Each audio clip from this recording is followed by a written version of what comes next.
rebound taken by Iguodala. Iguodala to Curry, back to Iguodala, up for the layup. Oh, blocked by James. LeBron James with the rejection. Cleveland, this is for you. Come here to cleanse your soul. Yeah, 4-4 and go. That other getting old. We got Sam right in time. This is a sports octagon. Sports for forever and beyond. Spend it with Sam Ryan time. From the puck to the glove to the pigskins high. Share all your thoughts, just let it ride. Down the baseline in the bleachers, or you wanna get denied. Yeah, share all of your thoughts, just let it ride. 4-4 and go. Come here to cleanse your soul. Yeah, it's 4-4 and go. Come here to cleanse your soul.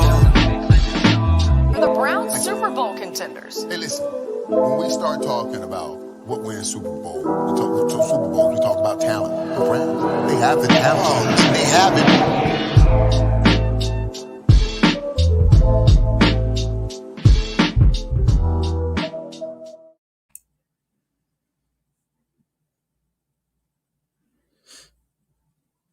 Ladies and gentlemen, boys and girls, children of all ages. I think I'm going to continue doing this because I really am excited every time I get to say it. 4-4 and Goal proudly brings to you our 23rd episode.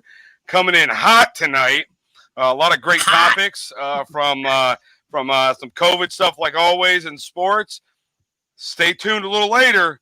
Got a special guest coming on. Pretty pumped about it. Yes, we do. Guy knows a lot about baseball. We are going to be on a baseball heavy show tonight. A lot of stuff with baseball that we missed, especially with everything that was going on Sunday with the McGuire Sosa. Was it Gone for Summer or something like that? I can't remember. Long Gone Summer. Long Gone Summer. This isn't a Wyclef Jean song. I don't know who that is either, but it's fine. This way.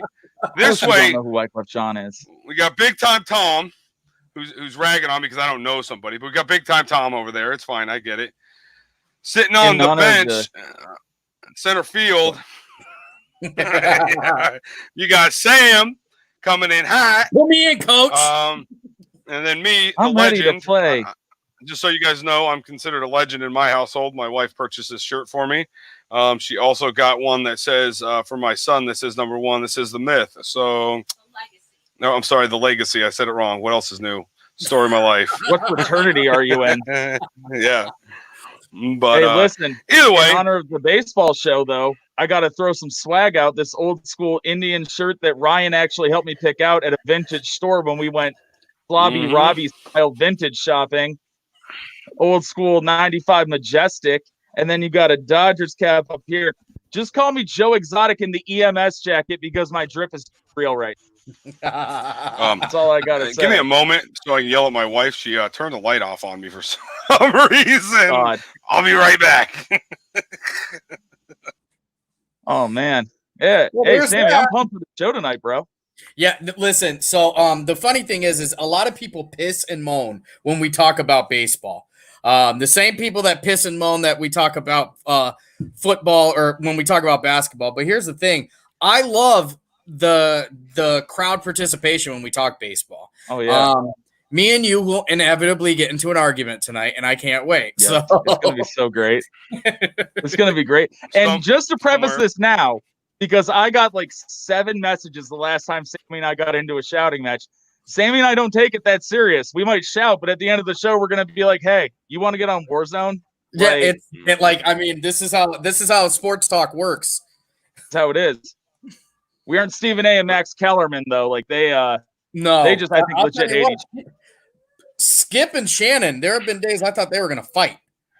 Yeah, we are Baker and Colin Coward. That's for sure. No. Yep. Oh my God. Oh yeah, God. We could be Jim Roth and Chris Everett. Oh man. Oh no. Yes. Oh, for the love of God, he broke him in half. Anyways, they are. All right, moving in real quick. Yeah, so I want to thank. Hey, man, we're bouncing 19 viewers. Can we get up to 30 tonight? Listen, we need to take a minute, and we need to thank everybody who's watching this from the bottom of our heart. 700 followers. $700. Big Yep. big time. That's huge. That's huge. Absolutely huge jump in the last couple weeks. We've been covering some current event stuff, which is great, getting community involved.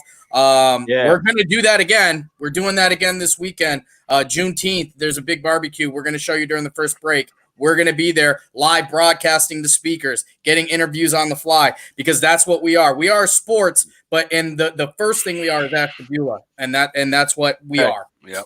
Every day.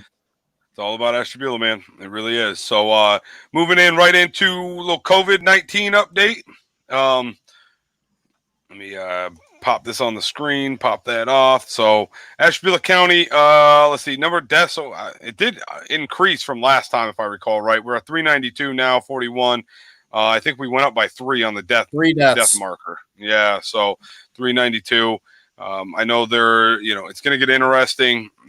Everything that you're reading, which we're going to go over here in a little bit, everything you're reading is pointing to signs that it's going up. I read today that Beijing, China, or the motherland, I guess, of all this stuff, if you want to call it that.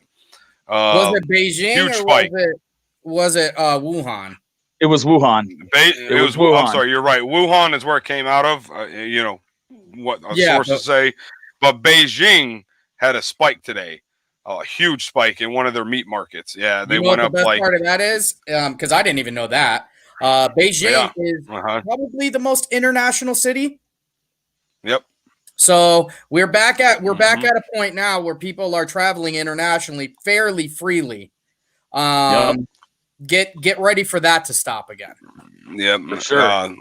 My reading said basically they had there's some meat market over there that supplies like 80% of the meat to that area there on like Sunday or something like that, or whatever it was. They had 3 cases, and then they tested like pretty much everyone that worked there, that was there, and it jumped to 80, and it just skyrocketed from there. Wow. So yeah, they're going to end up going back into shutdown mode, and hopefully it's. I mean, as much as I don't want to see anyone have to have issues like that, but hopefully it stays there. Yeah, like that's just the U.S. already has the highest number. We're not going to wait until until it's a problem to stop international travel. I feel like at very minimum, that's the easy thing to stop. We have the thing that this COVID has taught is, boy, you can work from home. You can get a lot done from home. Sure mean, just as a for instance, I mean, Ohio car dealerships were open because it was deemed essential during the pandemic, right? So Ryan and myself had to go to work every day. We worked through it, but Pennsylvania, New York, those car dealers were working remotely from home.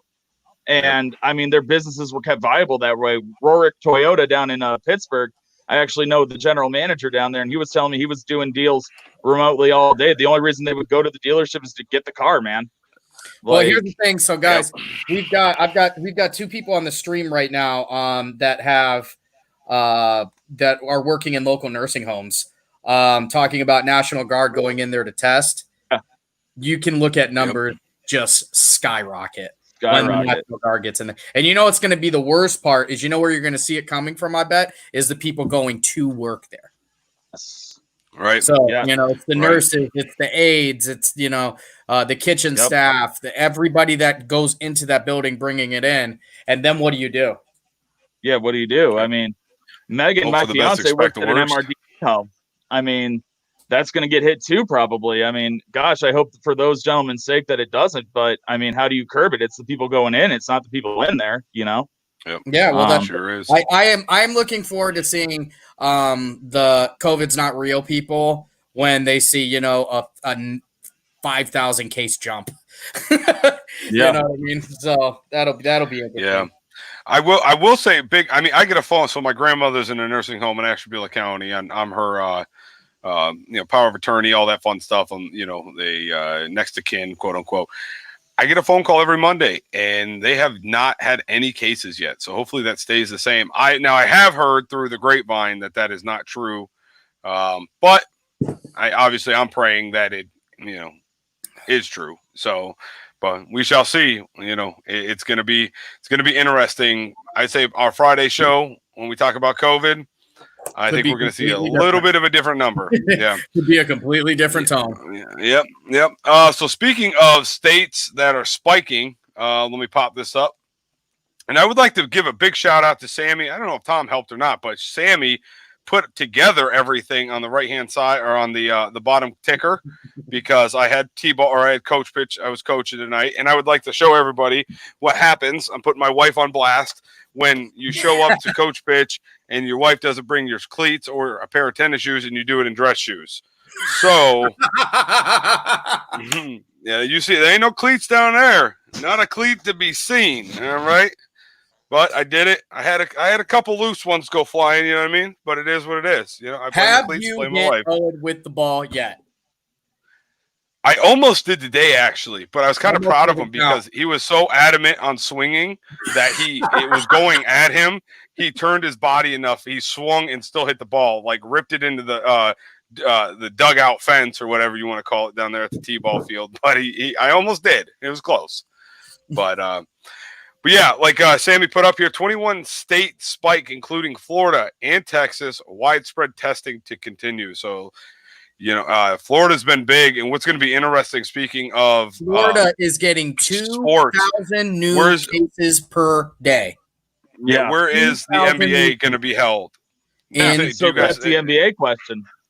In Florida. Suddenly, Mr. Flat. Do they bring in the righty? Do they bring in the righty and send it out to Vegas or something? You know what I mean? Like if it's that big of a spike every day, there's got to be something. Here's the thing. Here's what people have not taken into account. You remember what happened when this whole thing started and how they shut down the NBA? Yeah. It was because a player was playing that tested positive. And then everybody was like, they turned into the guys from Space Jam. They're like, I ain't doing that. It's going to happen again. It's going to happen again.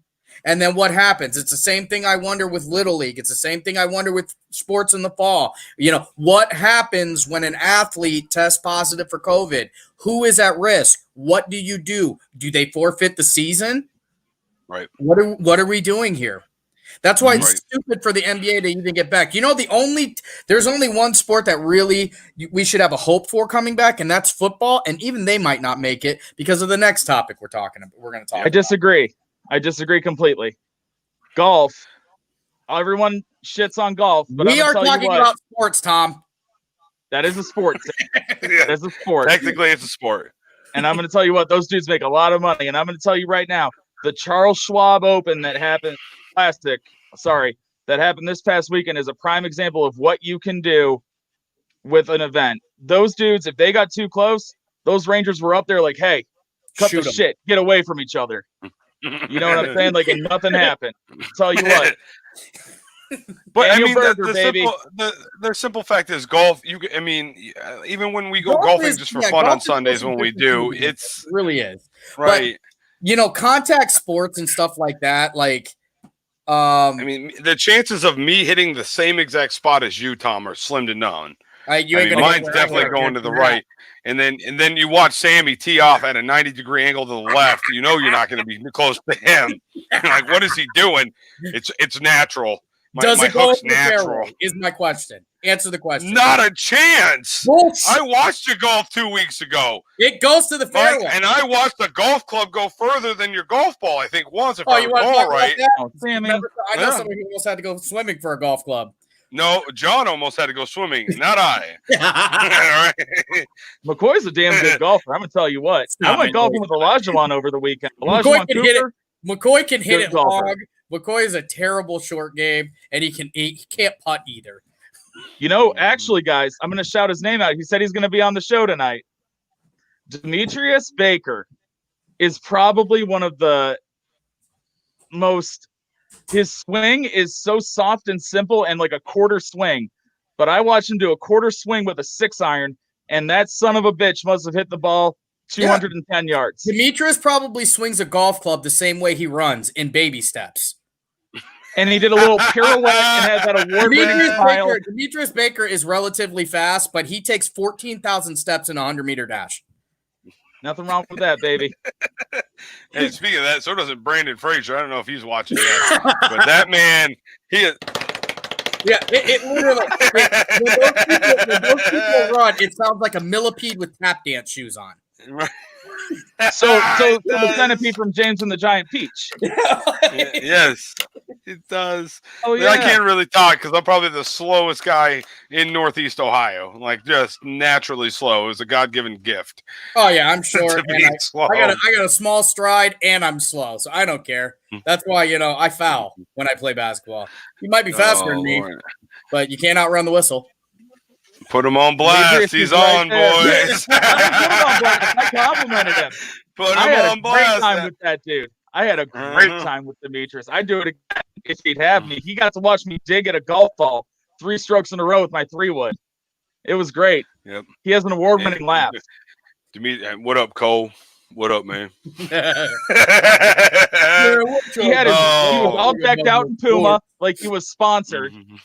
Hood up the whole time, sunglasses, and that man was golfing like. Here's the thing: he's an athlete. Athletes are going to be decent at no matter what they do. Demetrius, all jokes aside, Demetrius is a hell of an athlete, so it doesn't surprise me.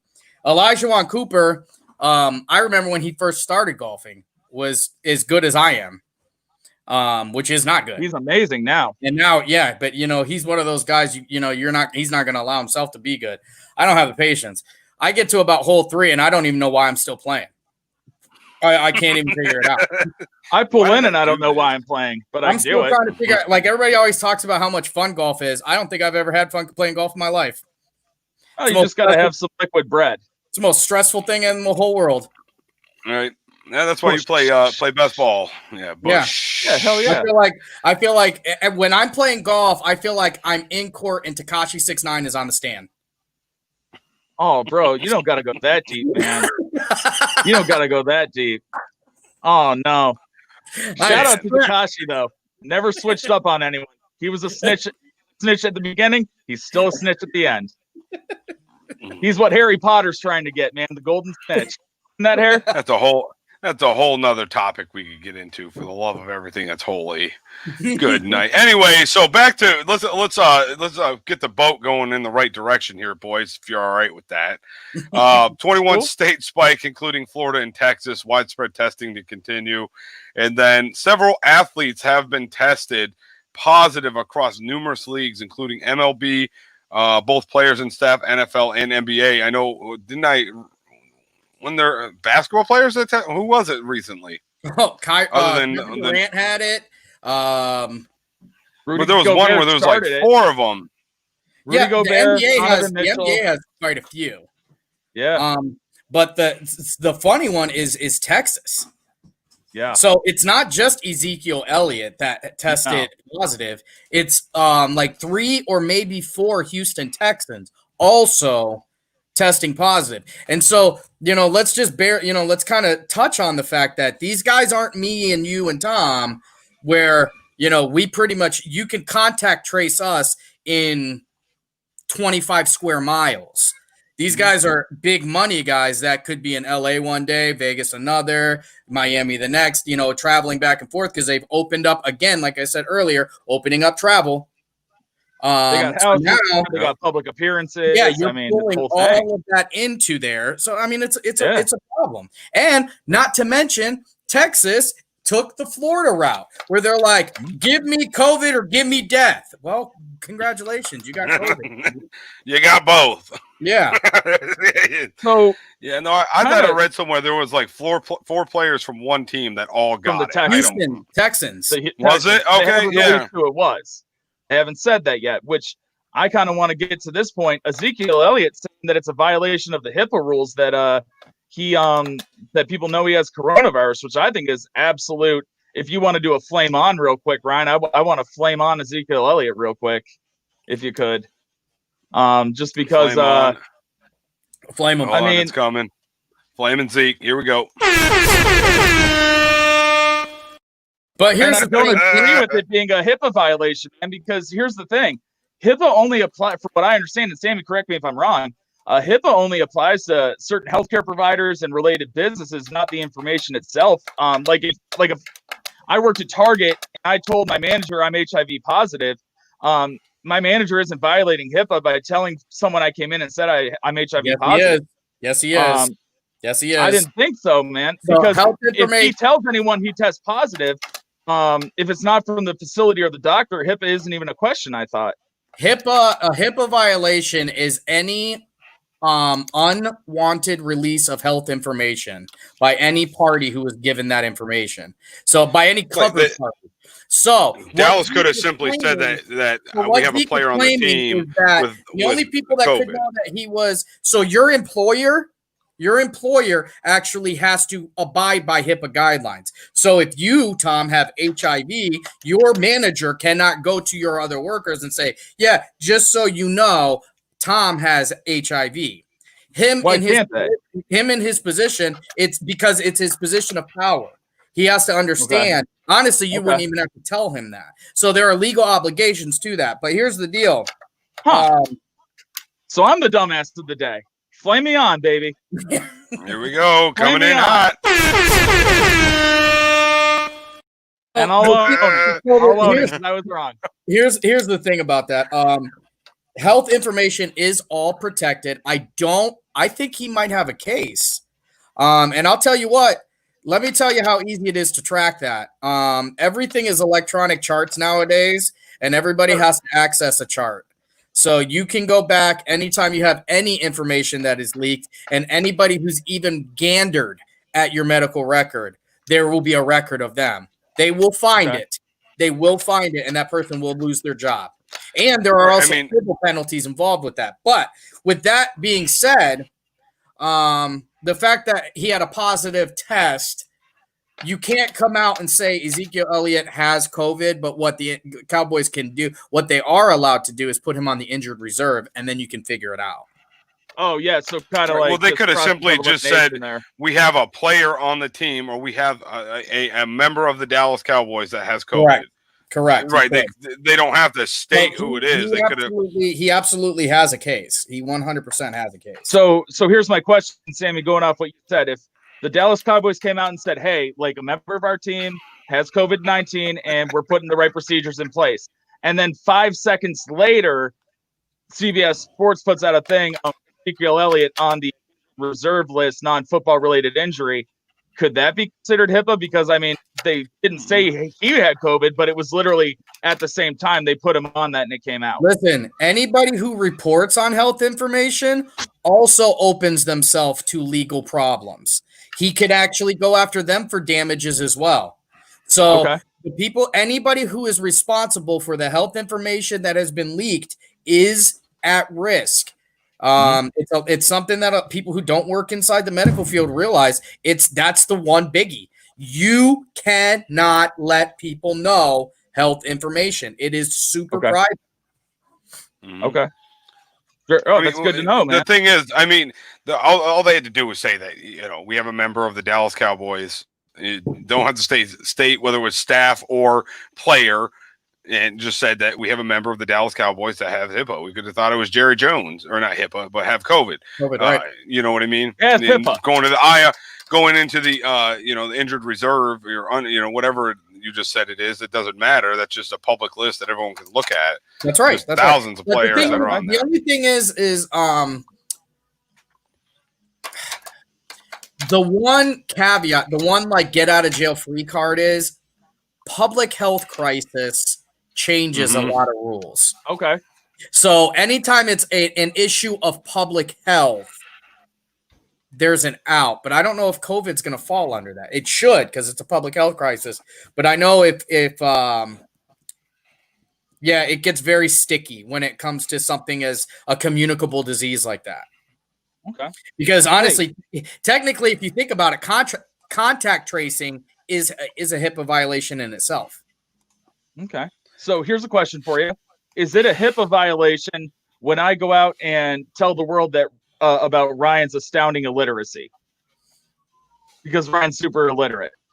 Well, no, it would be a HIPAA violation if you told them he was illiterate because he has 3/4 of a brain. If it was something that actually applied to him, you know what I mean? Like if it's a medical piece of information, that's all. Okay. Hey Ryan. Right. If I had a issue, huh? Yeah. You look really good today, dude. I'm sorry for throwing that out there. Yeah, No, it's so fine. like if I'll have I, something soon. It's if fine. I went out and You I can was put like, me on you know, blast. Coming if in I was hot like, soon. you know, Don't worry. if we came on air and I was like, yeah, Tom had to shave his beard because it was full of crabs. That's a health information act. I told you not to say that. Why would you do that? I told you not. I told you in confidence. Damn it, Sammy. You better get what's his name? I'll make them pay. That guy. I got Tim Misney. Tim Misney. I sold him a phone at Verizon, dude, and he gave me a clock. It was awesome. When I worked at, I won't say the place where I worked at, but we had to deliver some lumber, so you can kind of diagnose it from there. But he called in. He said, "This is Big Tim Misney. Where's my delivery at?" And if you're not in here in 30 minutes, I will make you pay. He literally introduced himself as Big Tim Misney. I didn't know what to say. I was like, "Oh, okay. This guy must be nice." Hi, I'm Bob Vance, Vance Refrigeration. Nice to talk to you. Yeah, let me get a hold of Bob Vila over here. He's probably got it all on deck for you. Oh, Lord. All right. Next, this is a good question for the audience, too. I'd love to see some participation in this because I think just about everyone that watches the show probably plays fantasy football. But will COVID results change player value in fantasy football? No one knows if NFL is going to have fans in the stands or, right now it's a for sure, but we'll see what happens in late August, beginning of September, who's actually in the stands to play. And I think that's going to affect a lot of people because, or a lot of players, home field advantage is big for a lot of teams like Seattle, just as one example, but Seattle or Green Bay, even Cleveland. Well, I won't even say that. That's a stretch, but no, I mean, Cleveland, that's the only thing they've got going for them. But now everybody, if there's no fans at the games, everybody can learn how Miami feels. Right. Yep. They can. But I mean, I don't know. I don't know if it's gonna. I mean, obviously, if someone like Ezekiel Elliott has COVID, then if he doesn't heal from it by the time it starts, then yeah, it's gonna affect his fantasy value. Well, yeah, because he's gonna miss camp. He's, you know what I mean. There's all kinds of stuff involved with that. His value has to drop, and it actually brings up a good point that I've never thought about.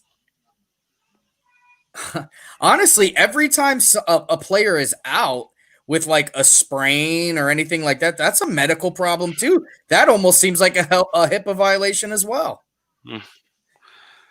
Yeah, but I don't know. I mean, it could be, I guess, but I think it has to do with like NFL policy as well. Yeah, there's got to be. I don't know. There's got to be something where they, they disclose why, a player's not playing. At the end of every game, they ask, you look like you were limping, what was going on, you know what I mean? Something of that in that nature, but that's tough.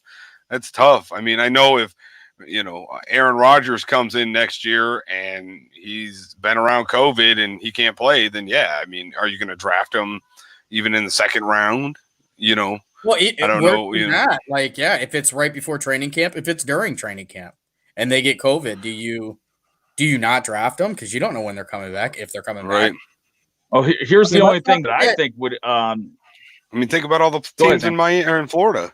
Are you gonna like Tua? Are you gonna like kind of like put him to the wayside a little bit because he's in Florida and has a 500% greater chance of getting COVID than anybody else? No, I don't know. You know what I mean? You're going to be putting Tua to the wayside, but it's not going to be because of COVID concerns. It's going to be because he's going to be a trash quarterback. Bingo, that part.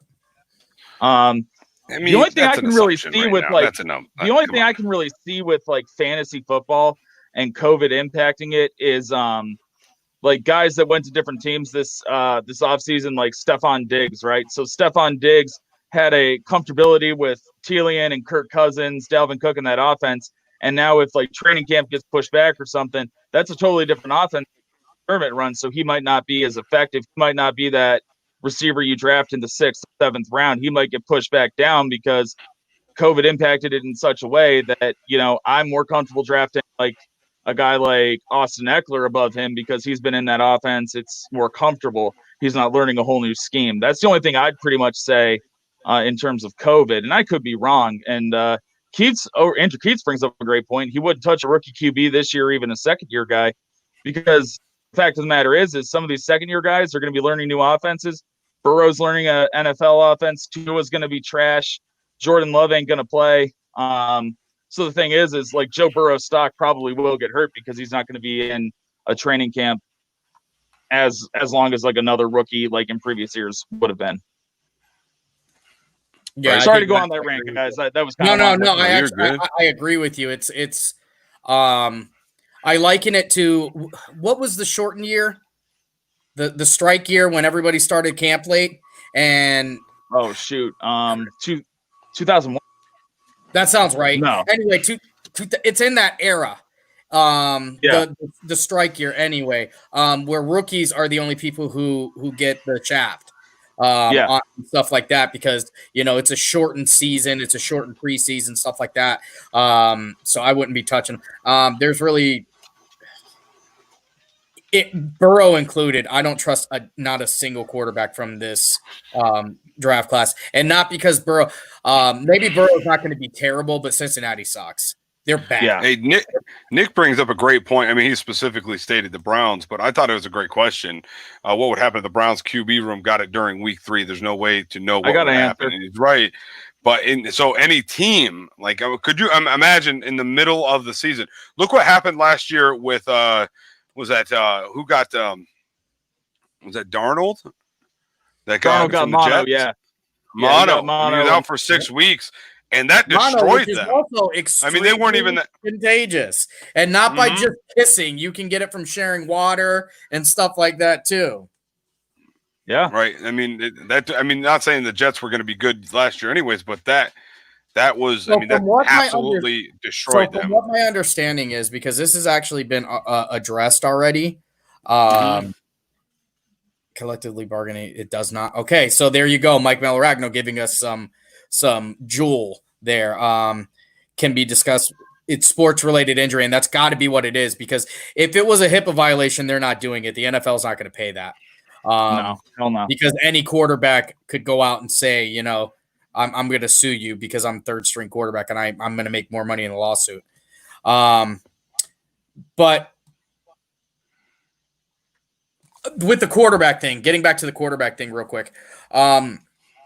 From what I understand, people have already thought about that, and they're not keeping quarterback rooms this year.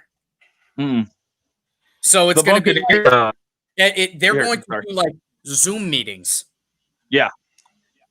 So it'll be like Baker and Case in 2 different rooms looking at a screen, going over stuff like that. It's going to be wild. It's going to be very, very different. Very different. But the other thing, what if somebody has COVID? What if an offensive lineman has COVID? What about if your center has COVID? Now you're in direct contact with him. Yep. The defense is in direct contact with him. Yep. Close quarters, sweat, spit, yelling, screaming. I mean, you really got to think about this. The one thing I read the other day, the Tampa Bay Buccaneers are thinking about taking their third string quarterback, whoever they get to be third string, and quarantining him, like Zoom meetings, stuff like that. But he has no interaction with anyone on the team. That way, if COVID does hit, they got a quarterback who won't have it and can go out there and perform, which I think is a smart strategy. This is going to be the year. This is going to be the year Brian Hoyer wins the Super Bowl. Hey, you know what? Honestly, no. Somehow, New England's going to take advantage with whatever that name quarterback is in New England. Somehow he'll never get it, and he's going to win it. You know what? This might be the year you see Colin Kaepernick get signed. Oh, he's getting this might signed. be it. Not this. It not might be. He's getting signed 100%. I guarantee it. And going back to fantasy super quick, I had a question pop into my head, but Sammy was making some fire points there, and I didn't want to interrupt his train of thought. Guy like DeAndre Hopkins, receiver. He's always a round 1 receiver, right? He goes to a new team. Does DeAndre Hopkins drop out of the first round now because of COVID? He can't practice with Kyler Murray and stuff. He can't be around Larry Fitzgerald because Fitz is an older player. They don't want to risk him getting COVID. And it's a totally different offense. Kingsbury runs that air raid offense that Bill O'Brien didn't run. So here's why DeAndre Hopkins drop. Here's why I'm going to say no. Because if the number one receiver in football got traded mid-season, you're still going to start him that next week. That's true. Yeah. You know what I mean? Because there are some portions of football that they're just going to do. But I see where you've got a good point there, because, familiarity with the quarterback has a lot to do with how, your fantasy numbers. Yeah, it absolutely. That's why Jarvis was way better than Odell this past year. Jarvis was just more familiar. You are not kidding. All right, let's get into our first break, because we've got this great guest and we've got some good stuff to talk about. Yep. So a little bit of an early break, but so I'm gonna let Sammy take the floor. Let me bring up this image that he got for us for Juneteenth. So okay, go ahead, Sammy. I'm gonna let you do your thing. Yeah. So Juneteenth Day barbecue is Saturday on at Lakeshore Park. So you're going to contact Terry Henton, Sal Jackson, or Asha Robinson on Facebook for any questions of this. It's going to be 11 to 7, like it says, all-day event. Come down. There's going to be free food. There's going to be games. They're doing all the social distancing stuff you need to do, like the children's games. There's only 3 per station. They're doing, they're washing in between. There's going to be raffles. They're giving away baskets, stuff like that. You can bid on baskets. 440 and Goal is actually going to donate a golf-themed basket for people to bid on. Inside of that basket will also have one of the prizes is you're going to get to do a sit-down with Sammy and tell your story to all the 440 and Goal audience that we have. So there's going to be some cool stuff going on down there. And if you don't know what Juneteenth actually is, I will give you a very brief description of it, but I encourage you to go out and look it up. Juneteenth, it celebrates the day that the slaves actually became independent or, free.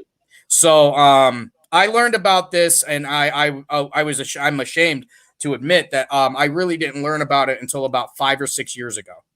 So to me, I think it's as important as the 4th of July, because people have to take into account that the 4th of July, very large population of people did not become independent. Juneteenth, on the other hand, is when the entire country became independent, when everybody was supposed to be given a chance. So it's something to be celebrated. We're fresh off the heels of one of the best examples of Ashtabula and what they have to offer is. So let's make this a great thing. And again, shout out to Terry, shout out to Sal, shout out to Asha for putting this down. Absolutely, man. Right. Yep. The one thing I'm really, really, really happy about, if that's the right word, and I don't think it is, but the one thing I am, I guess, enthused about is what's going on in our country with the changes that are being enacted is that more awareness is being brought to these important dates in our history that aren't taught in our history books. Yes. Juneteenth, the Tulsa, Oklahoma riots in 1921, when the National Guard came in and bombed. I never learned about that in high school, but now people are bringing awareness to that. The only time I learned about that happening, and I still didn't think it was real until I had to look it up. There was an HBO show this past year called Watchmen, based on the comic book by Alan Moore. And the series started with that. Awesome. Damon Lindelof recreated it, and it was very powerful to see it in action. And it didn't even do justice to what happened, but just seeing kind of like a brief kind of overlay description of what that was and how terrifying it must have been for one of the most prosperous areas in the country at that time to be bombed just because of the color of the people's skin there. It sickened me, man. And I'm glad that awareness is being brought to these things now. And we as a collective society are finally knowledgeable and being informed about these important dates in all of America's history, not just the history people wanted us to know about, not a censored version of it. And it's fantastic that we're learning about that. Hey, there's a legend. Larry Lorello in the building. One of our good wine, man. The owner of Lorello Wineries, another business that we like to talk about on here. Great guy. How you doing, Larry? I like Larry's wine better than my Aunt Cindy. My Aunt Cindy owns Grand River Cellars in Thompson, And I like Larry's wine more than I like hers, and she's family. They make God me in say heaven. that what out that's loud in saying. front of her. They make the only. I bet champagne you that I like. will. They make I bet you I will. they make the only champagne that I like. Yep. Yeah. All right. This next one though, tell you. next one's super important for I think we got it shows 17 viewers, but the 17 viewers our giveaway coming up. I think Sammy's got that on wrap. You got it all taken care of. Yes, I Okay. do. Take it Let away, me pop Sammy. this up. All right, so second plug of the day actually is our business of the day. Bobby Chenault, CCW concealed carry weapon classes. You're going to contact this guy on Facebook if you're trying to get your concealed carry. One of the reason why I wanted to talk about it is Bobby is actually my instructor. I've had my concealed carry now for 3 years. Bobby was the one who instructed me.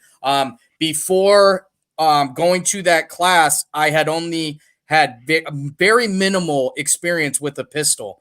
So it's not just, getting your CCW. He educates you on firearms and firearms safety. He does a great job. Make sure that you are safe before you walk out of that door. And that's really what matters. Contact him. He does classes all the time.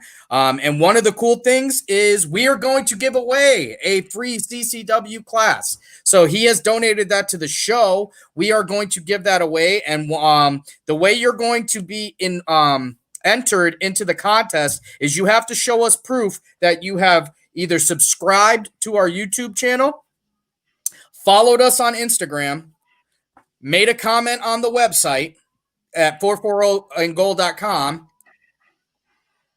and then you're going to get put into a drawing. We're going to draw it on Friday. Somebody's going to get a free CCW class. That's a $125 value. So Bobby Chenault, I've known him since high school, and myself, I know when I went to start the class for the CCW, I was a little bit nervous because I had only very minimal experience with pistols, if any, and all of my stuff was hunting rifles. And now I'm well versed enough that I feel safe with my firearm at all times. So shout out to Bobby Chenault, doing a great service. Second Amendment, man. This is what we do. So there you go. Yep, perfect. Hell So don't forget, guys. Let's start my cam here again, but don't forget we're this Friday coming up giving away a free CCW class, $125 value. Stick around for the second half because I know you are a baseball guy. So yeah, God, I miss. Yep. Used to And hug we me are up the doing hallway well. every Thank day. you for joining us tonight, Tim. All right, so let's take first and only break of the show. Right after the break, we will have special guest Mike Malaregno. He's got a lot of baseball knowledge. I think I need in draw. Yeah, my mother, and she needs her CCW. I'm putting. he probably does. I got you. Yeah. There. You'll be in there. Yeah, here we go. But anyways, Not a clue, huh? special guest Mike Malaregno coming up next. We'll be back 2 minutes 48 whole seconds. See you guys soon.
Ladies and gentlemen, boys and girls, children of all ages, I want to welcome everyone back to the second half of the 23rd episode of 440 and Goal.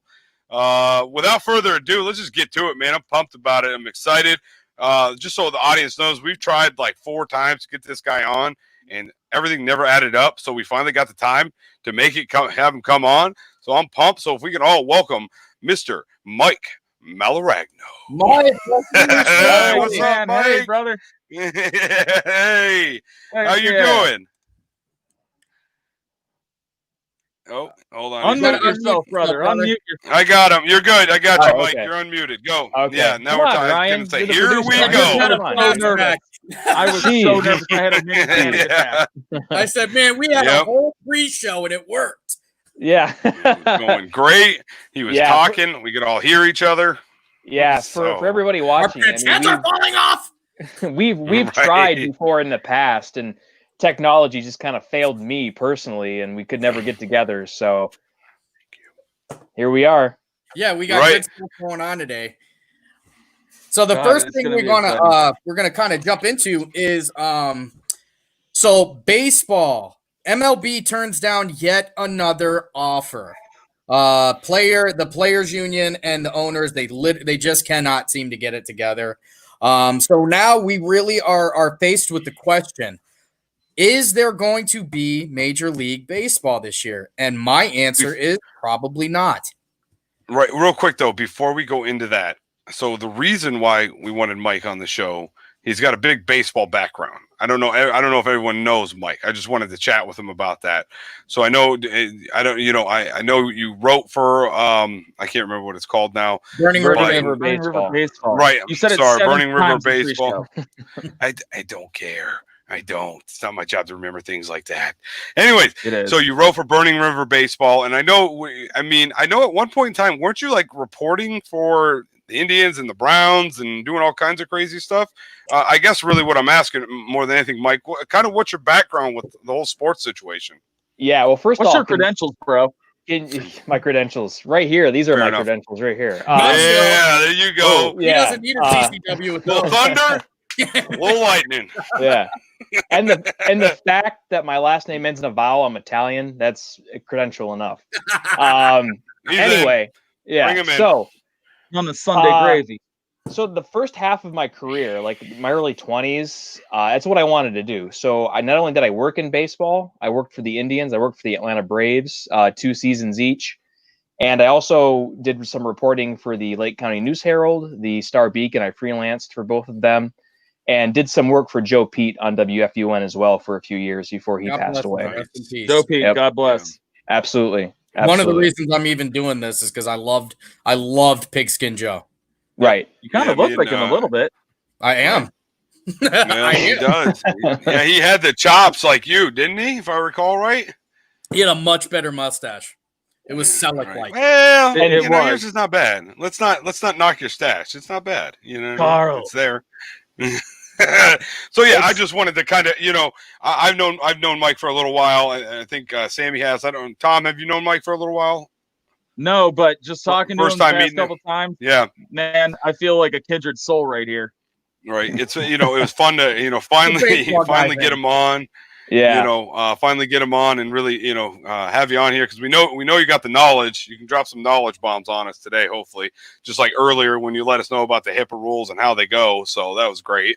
Yeah. Totally so turned everything around on us. But yeah, Just to touch base, going back to that real quick. So I know in Major League Baseball, I can't speak for the NFL or the NBA, but it's collectively bargained during each agreement.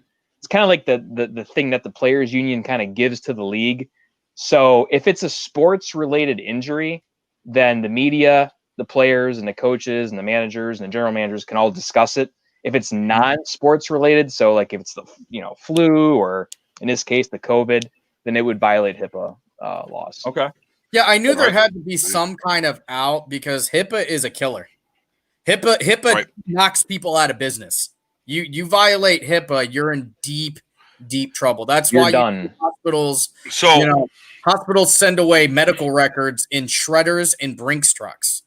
Yeah. Because So it's a big during deal. the season, if it's during the season and you get COVID during a game somehow, It's a non-violation at that point. Would that be correct? It's- Just out of curiosity. Well, that would be a non-sports related injury. Yeah, and that's Yeah. how they would have to call But it. what? Non-sports But related if you got it while you were playing, if they were able to determine you got it in the bottom of the ninth, the well, you struck legendary out. Tony Don in the building. How you doing, Scone? Uncle Sconey. Yeah. Oh, man. what up, Scone? Yep. But no, yeah, I just was thinking, if you got it during a baseball game or a football game, you didn't know the center had it, but he tested positive, and it was a late thing. Would that's still not a non-football injury at that, or non-sports injury? Yeah, I mean, the media relations director would just announce it as the player left with an undisclosed illness. Yep. I'm sure Okay. you've seen that plenty of times. Yeah, but I mean, it'd kind of be like, in high school where when rumors are started about somebody, if somebody leaves the game and they're out for 2 weeks, they're put on the 10-day to say, With injured flu-like list or whatever, flu-like symptoms, undisclosed illness. Yeah, and chances are it's just gonna put two and two together. Right. Equals 4. I know that. Right. Tell you that. Right. But I'm so proud of yourself, Brady. I'm so proud. hey, my literacy skills aren't the greatest, but let me tell you, I'm above subpar in math. He said, "I know all. I know Anyways. all 4 R's: reading, writing, and arithmetic." That's only 3, Ryan. That's awesome. Anyways, so baseball turns down another proposal. Is the season all but over, Mike? You know what? For me personally, yes. I can't speak for the league. They may do a 48 game, 50 game schedule, but for a baseball purist like me, 48, 50 games, that's going to mean shit. I mean, you throw everything out the window. Would I watch? Absolutely. Would I be interested? No. So I know that's kind of a roundabout way to answer your question. Rob Manfred, most likely he's going to, force the union to play some games if they can get past the grievances part, which is going to be huge. But if they can get past the grievances and all that shit, they'll probably play 48, 50 games and have a postseason, but it's going to be dumb. It's going to be a mockery of the sport. One of the guys I work with brought up a just absolutely amazing point. And it's probably he said, if we have a season this year, you can almost count on the Indians to win the World Series, because that's how Cleveland does it. The only time we would win something is when everybody would be like, yeah, you won through, 42 games that year. Congratulations. Right. Right. Yeah. I don't see him. I really don't see him playing baseball. I mean, you're just going to put yourself at risk at this point, and is it worth it? And plus, even if they implement that 48-game season, what is the pay structure going to be like? I know that's the biggest argument now. That's the problem. Yeah, that's out of all this. Me and Mike were actually talking about a little bit during pre-show is baseball more than any other sport. Baseball, both parties are so confident in their stance that they both feel like they can go without each other. So their negotiation skills are god awful, because it's two people that don't think they both think they have the upper hand over the other, and they will literally hold a baseball season off for $100 bill. Like, right? The thing that makes me really mad about that though is, like, think about how privileged you are as a baseball player. Right? Bryce Harper signed a $550 million contract. Okay. An average player is probably getting what, Mike? Probably, you say, like, over $2 million a year. Yeah. I think the average salary is right around 3.2 or 3.3 million a year. Except one guy, my hero, Fat Prince Fielder, baby. $20 million he's making this year, whether they play or not.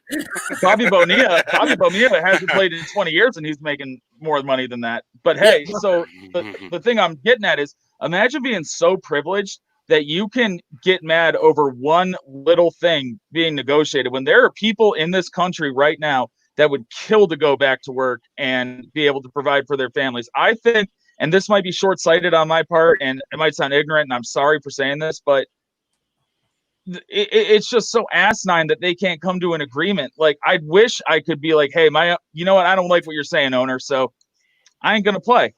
You know what I mean? Like, I think it's ridiculous, man. Like, play baseball. Play a game for a living, dude. Quick panel poll. if they put together a season that is A, under 50 games, and B, with scabs, are you watching? I'll answer real quick because half the time I don't watch when they're playing in a regular season with no issues. So I mean, I'm not going to sit here like, if it's playoff season, I watch playoffs, but regular season, I ain't got time to watch it. It gets slow, and I just can't watch it. But go ahead. Well, Sammy, that's a very interesting point because you've got a lot of minor leaguers right now that are out of work that aren't part of the players union, which would probably kill at the opportunity. Yes, I would watch. Again, interested? No, but yeah, I would watch. Does the World Series mean anything at all? Is Mike Malaragno wearing the 2020 World Series champion Cleveland Indians hat? If they play a 32 game season with the Lake County Captains? No, absolutely. No, I'd watch that. Absolute joke if they do that. I tell you what, for all the baseball purists out there, they should rename the World Series trophy, if they have a World Series this year, to the Shane Spencer Trophy.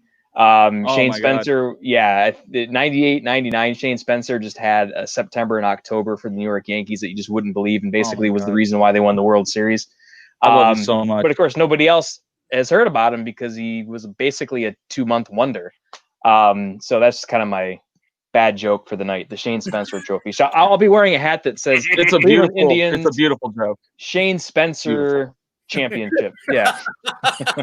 See, so Sammy, like what you're saying though, like if you watch with scabs, so like my thing is like if you had like some players who were willing, like MLB players who were willing to play, right? Like some guys, like let's say Bryce Harper's gonna play, JT Realmuto, Aaron Judge, Giancarlo Stanton, and then you had guys like the Indians' top prospects like Bo Naylor, Tristan McKenzie, Jorge Valera, Daniel Espino, Nolan Jones. Those guys, I'd love to see that because those are the future guys coming up, and they're playing against top talent like that. I think that'd be really cool to like have like a Keanu Reeves replacement type thing go on this year. Does the championship mean anything? Is the question. No, it still wouldn't mean anything.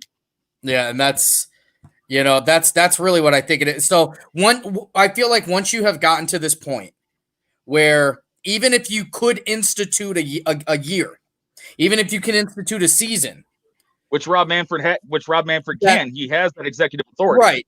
That the season doesn't mean anything, then don't waste your time. Get it right.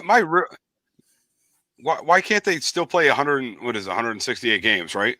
162. Okay, 162 games. The NBA. Wait, hold on. Let me finish, Sammy. Just relax. So, the NBA is moving everything to Orlando, to one centralized location, right? Get ready. Now, I'm not saying. No, I'm not, because here's my question: we move. Let's say there's. What did they split it up into 3 divisions? They had the thought at first, or something like that, if I recall right. So, why can't we have 3 divisions? One in, say, I don't know, Arizona, one in New Mexico, even if that's possible, and one in, I don't know, a warm state during the summertime or during the wintertime, one in Southern California, wherever it is. And then the only time they play each other is during a playoff series where it's just held at one centralized location and still so play like their 168 games. They'll still play their 168, but like, I don't know, whatever. 10 teams are in California, 10 teams are in Arizona, 10 teams are in New Mexico. And then they don't have a playoff game. Their playoff system happens. It will probably be in, say, February, somewhere in there.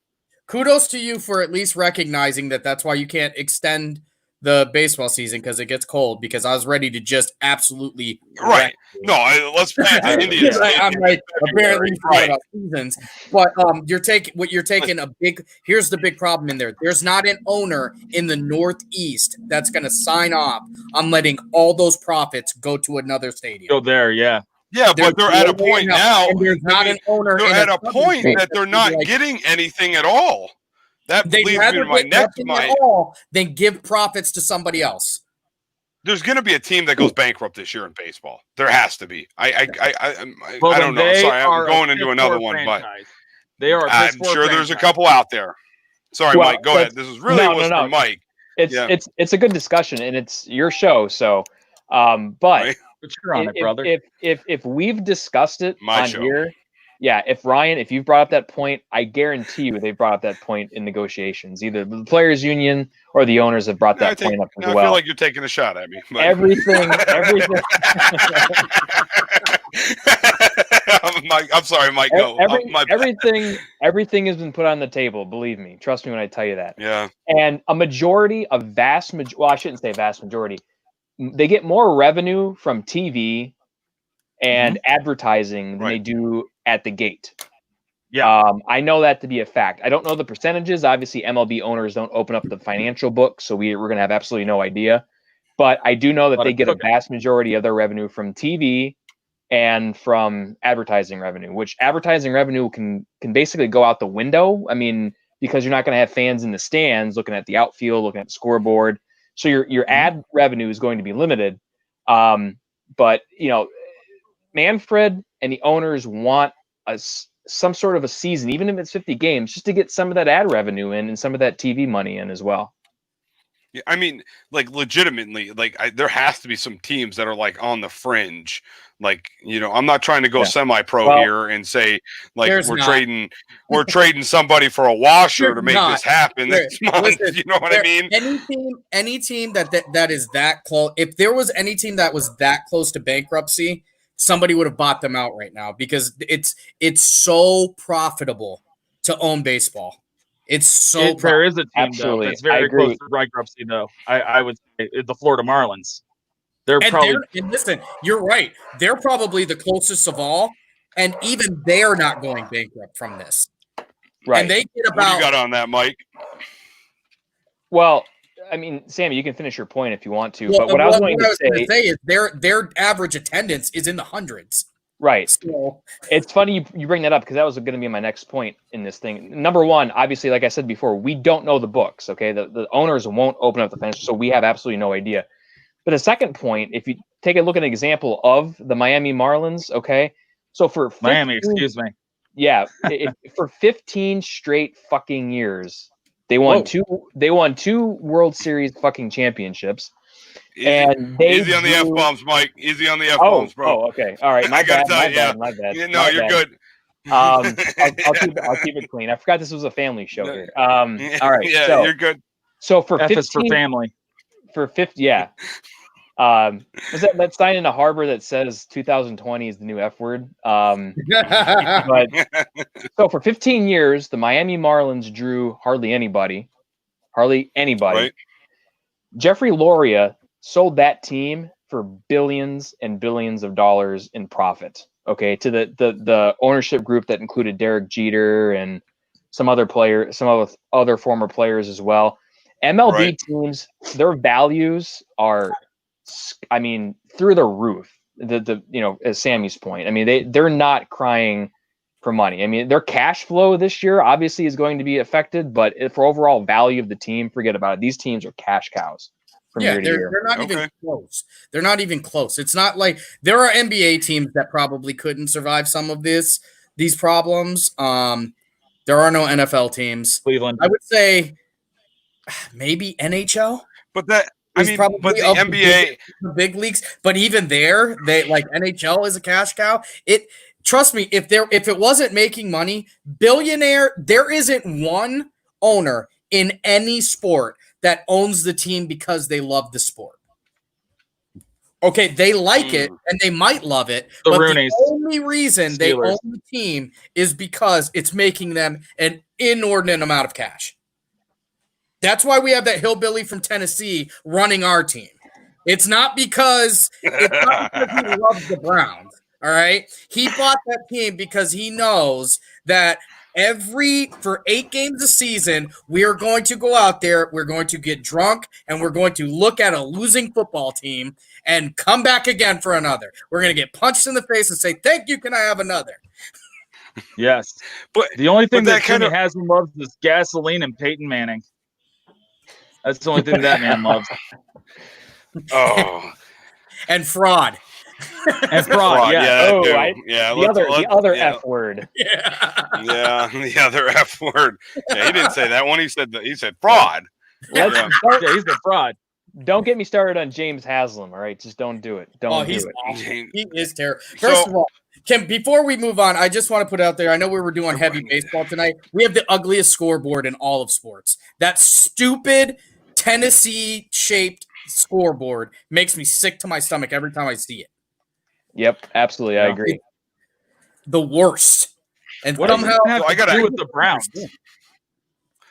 I gotta ask though, because this is one question we don't have on the docket, and I gotta ask though, what Mike thought about the steroid era. I know, from my understanding, you're a super baseball purist. Is that correct? Yes, absolutely. So would that equate to you thinking someone like what? It absolutely it's was not on the list. It's not there. You did it. It's not there. I'm looking at it. So it's not. In a way it is, but it's not completely. So I'm bringing it up right now. Okay. So anyways, so would that mean someone like Barry Bonds you don't believe should be in the Hall of Fame? Well, or McGuire or Sosa? Yeah. I think sometimes when people hear the word purist, they think I just want to keep that I'm super conservative and I just want to keep everything the same, keep everything status quo. Mm-hmm. That's not the case. I think across the board, I think baseball and its biggest problem has been adapting with the times. And it hasn't been able to adapt with the times very well. That's why baseball, quite frankly, its popularity has been waning in the past couple of decades. It's a roundabout way to answer your question, but what I'm trying to say is different eras in baseball have had different issues and different problems. And we here's the thing. We absolutely have no idea who was taking steroids and who wasn't taking steroids at the time. A lot of it mostly is hearsay.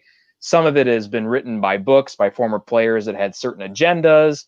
So we just don't know. Barry Bonds was never tested positive when he was playing.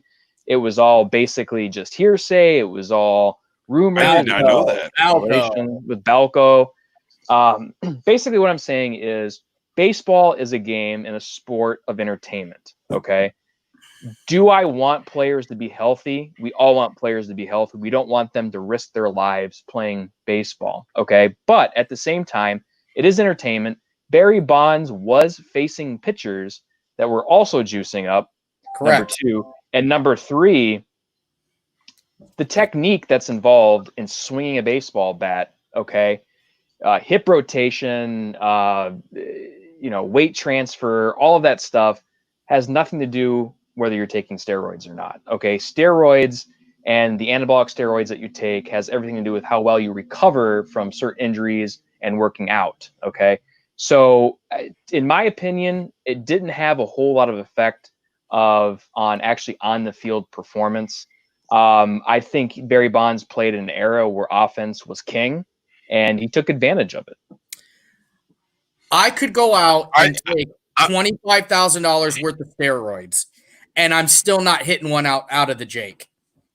All right, because obviously, right. Right. Obviously, I mean, so it doesn't make that much. You get good at baseball by playing it. Yeah. If anything, exactly like Mike said, the only thing it's going to do is make the ball go a little further. But that's always been. I agree with you completely. That's always been my argument about people who piss and moan about the steroids. Is the pitchers are juiced up too. Everybody was juiced. So you can't know that who was and wasn't. So treat it like everybody was. All right, treat it like everybody was on an even playing field, because all things considered, and I will always believe this, that MLB knew that was going on, because MLB was in dire straits. Nobody was watching baseball. They were they were still trying to recover from a strike 2 years prior, that people had just given up on baseball because they had become the crybabies, the crybaby millionaires of the world. And if you don't care about us enough to go out and play, we're not going to care enough about you to watch. So what better way to do it is, like the old commercials, chicks dig the long ball, baby. Get out there, get these dudes with PS4 size forearms like Chin Tomey, you know what I mean, to hit 500-foot home runs And I don't care how they're doing it. Because guess what? You know who's cashing those checks? The MLB. That's who is cashing those checks. Here's the problem, though, with what you're saying, and you're going to help prove my point here. The steroid era was horrible for baseball. So it was good because it brought attention back to it was an offensive explosion. But Sammy, the thing is, the Mitchell report exposed the players who were doing steroids. But what happened after steroid users were exposed? The long ball disappeared. Home run numbers started taking a turn for the worst in the mid 2000s. TV ratings followed suit. But prior to the steroid era, what were they? They were still baseball was number one. They were still good. Yeah, but the steroid era. The steroid era. Before the strike, good. Baseball was good. Baseball was like the number one sport in the United States. It was. I mean, and the problem during is the steroid era, which during is the steroid era, after the strike. It put it into the stratosphere. But after the steroid era was exposed and all this stuff started happening, baseball took a nosedive, man. It compromised the integrity, any integrity that was left in the game. I mean, you started having people have waning interest in the game. The long ball wasn't being hit anymore, so chicks weren't digging the game anymore. And I mean, baseball was the redheaded stepchild of sports for years and years. And it wasn't until guys like Bryce Harper, Mike Trout, Mookie Betts, those type of guys started coming out with more raw power that the game started to kind of go into kind of like a renaissance again. I mean, the thing is if the steroid era would have never happened, I think baseball would have came back. It wouldn't have needed steroids. No, but it was fun to watch. When people talk about the integrity of baseball, it blows my mind. Because no sport is synonymous. Get ready, guys. We're going to start yelling. No sport is synonymous with cheating more than baseball. None. Yeah, I agree 100%, Sammy. There has never been a proof. There has never been a direct show of a Super Bowl getting thrown. They've never been able to pin any NBA Finals stuff getting thrown, even on Jordan when they tried as much as they could. Baseball had to ban guys because they were throwing baseball games. You had pitchers that were doctoring balls for years. That's cheating. The spitball. Yep. The spitball, cheating. Corking bats, cheating. This baseball, all they do is piss and moan about integrity. They have none. And that's okay. You know why? Because baseball was so hyper competitive. Is still so hyper competitive. It's one of those things I just know, like, those dudes will do anything they can do to get a little bit of an edge. And it's in vogue now to hate the Astros, but I got bad news for you. I think every team in baseball has been doing that for years and years and years. They just got caught. So when baseball gets on this high horse of, well, for the love of the game and the integrity of our dear sport that we play amongst gentlemen, you guys are terrible people. You always have been. So stop it. It's okay. You guys lost all your viewers. You had to go get a bunch of mutant batters to come get you back into the limelight, and I loved it. It was awesome. Go ahead, Mike. Well, first of all, it's funny. I didn't think I'd be agreeing with Sammy as much as I am. But okay, so baseball has kind of always traditionally been, you cheat. It's not against the rules. It may be against your morals. It might be against an individual's fans' morals, but we'll let you get away with it, and then we'll deal with the consequences later. I mean, that goes all the way back to when the curveball was invented and being thrown. The baseball purists, quote unquote, the traditionalists, were appalled that a pitcher dare not just lob the ball up to the batter and have him hit it freely. That the pitcher actually wanted to get the batter out by throwing a certain pitch. 1919 Black Sox. The list goes on. Spitballs, pine tar being put on it's it may be against your morals, and at the time that's players were taking steroids, it wasn't illegal in baseball. It wasn't. So why punish these guys by not putting them into the Hall of Fame? I mean, what exactly is a Hall of Fame if you're not putting the all-time home run leader into the Hall of Fame? I mean, Barry Bonds was a Hall of Fame type player even before he broke Hank Aaron's record, long before he broke Hank Aaron's record. And, he was a stud in Pittsburgh, an absolute stud. Absolute stud. Absolute. Jim Leland hated his guts, but he was an absolute stud in Pittsburgh. Well, you know what? And I'm sorry, I'm going to let you continue, Mike, because you, as somebody who wrote for baseball, can probably believe this or agree to this. Is one of the things is Barry Bonds hated writers, and writers hated Barry Bonds because he was a jerk to them. Absolutely. And that's what I hate about the MLB's Hall of Fame. Is it's chosen if you're not kissing the right ass, you're not getting in. Exactly. Not that if you're the super nice guy, you're going to get in either, because if that was the case, Omar gets in 15 years ago because he's the nicest guy to ever play. But Barry Bonds, there's a grudge. There's a grudge against him. Yep. Because he was a jerk to everybody. So I'm sorry to interrupt you, but I just know that, you would have gotten to deal with players on a, that type of basis.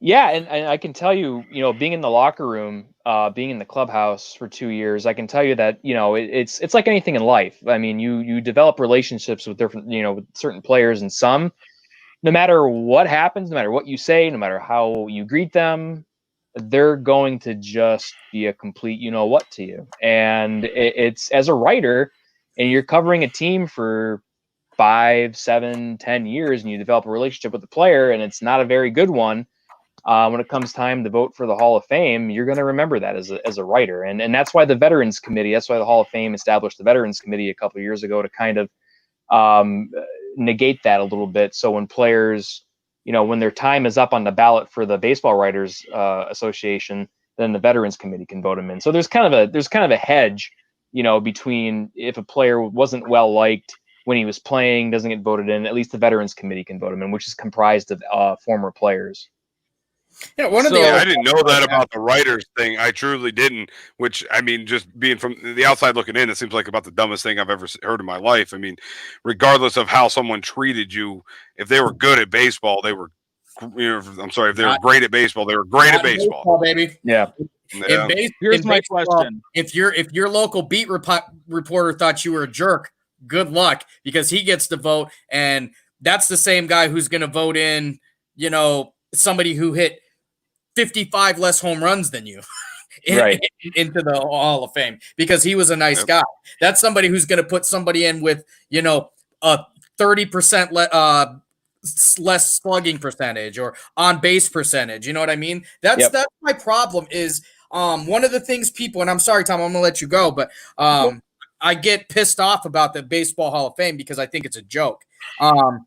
There's no you can't have a Baseball Hall of Fame with the best hitter of all time, the best home run hitter of all time, and Roger Clemens, who, in my opinion, is one of the best pitchers of all time. Not in there. It's that now you don't have a Hall of Fame, you have a Hall of Like. We like these guys. And based off what you're saying, it's all based on assumption of them using steroids. Right. I mean, it's based off them using steroids and no one. So what you guys are saying is there's no truth to the steroid use. Is that correct? No. He couldn't have been more guilty if he shot up on 73 in front of you. Yeah. Exactly. He 100%. Okay. Did it. I mean, what you said was, what Mike was pointing out was, number one, they never pegged him. They could never get him during his playing career. And everything they've got is hearsay. Right.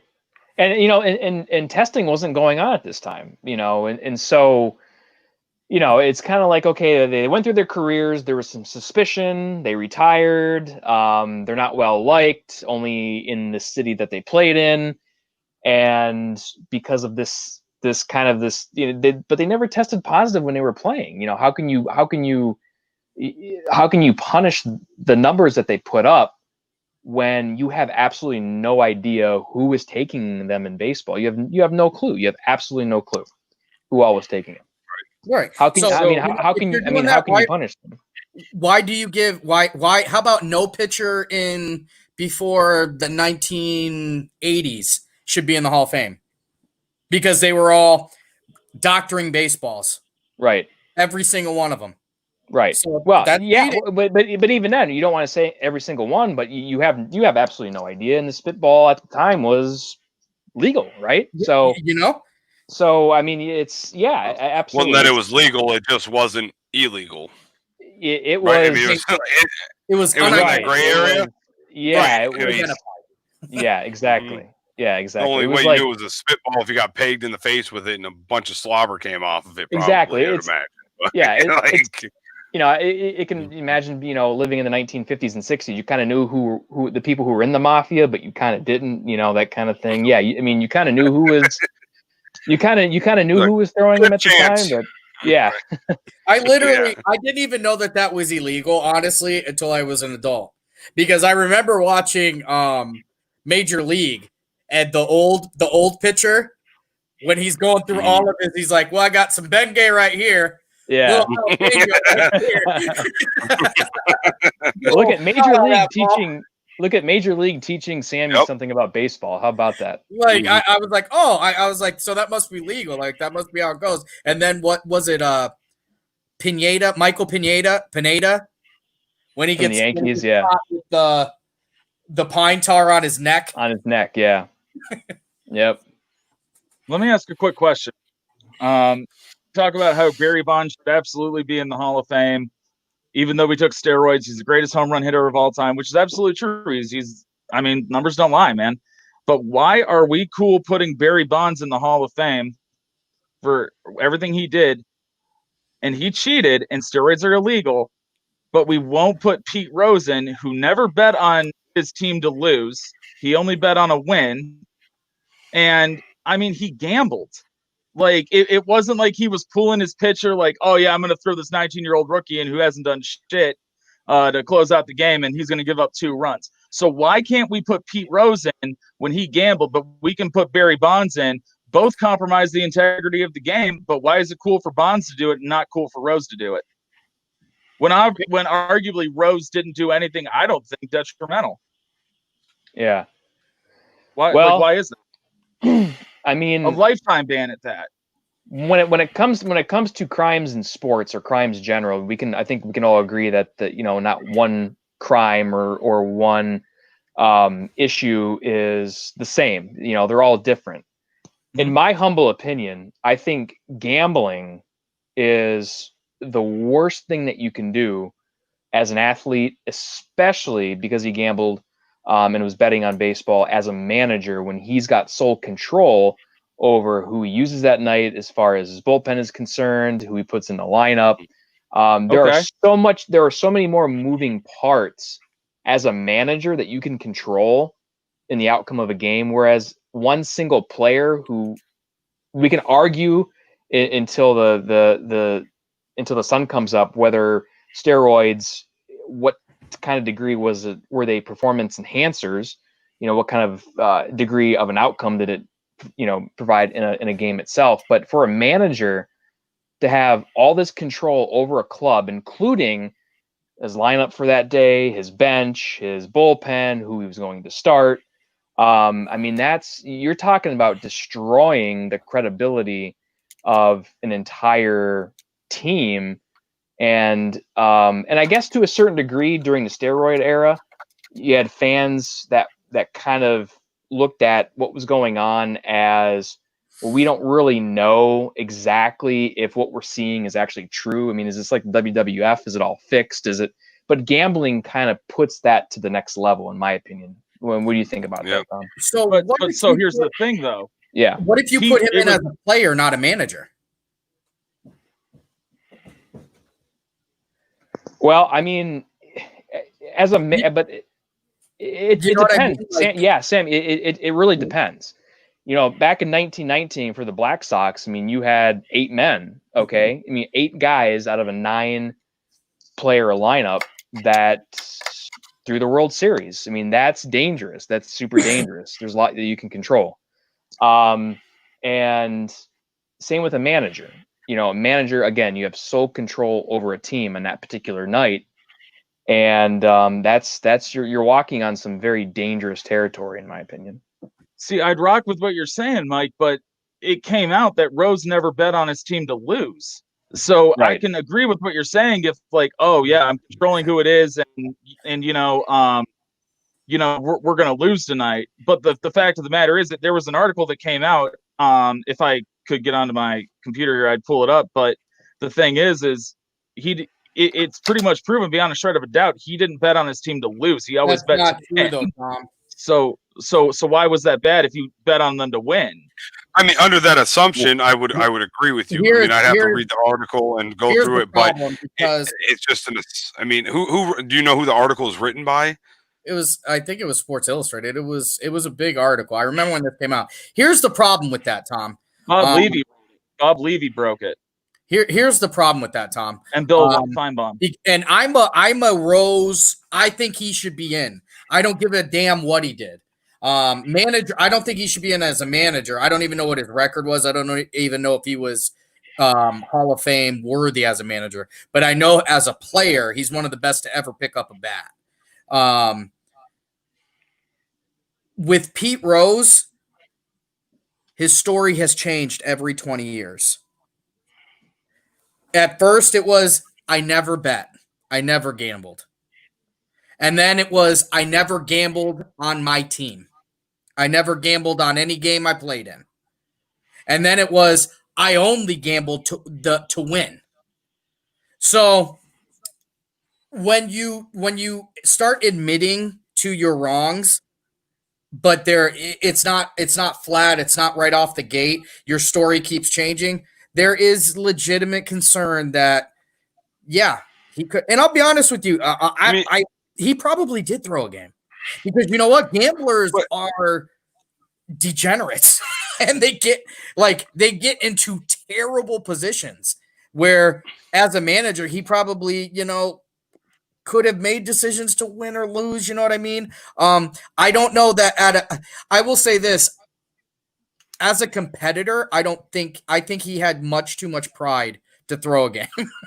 I think he. Well, the other thing you're saying, Sammy, the same guy that took out a catcher in an all-star game. So, he cared way too much about his, winning. He wanted to win at all times as a player. So, I think if a good compromise here is put him in as a player and literally don't give him any credit. Don't even mention his time as a manager.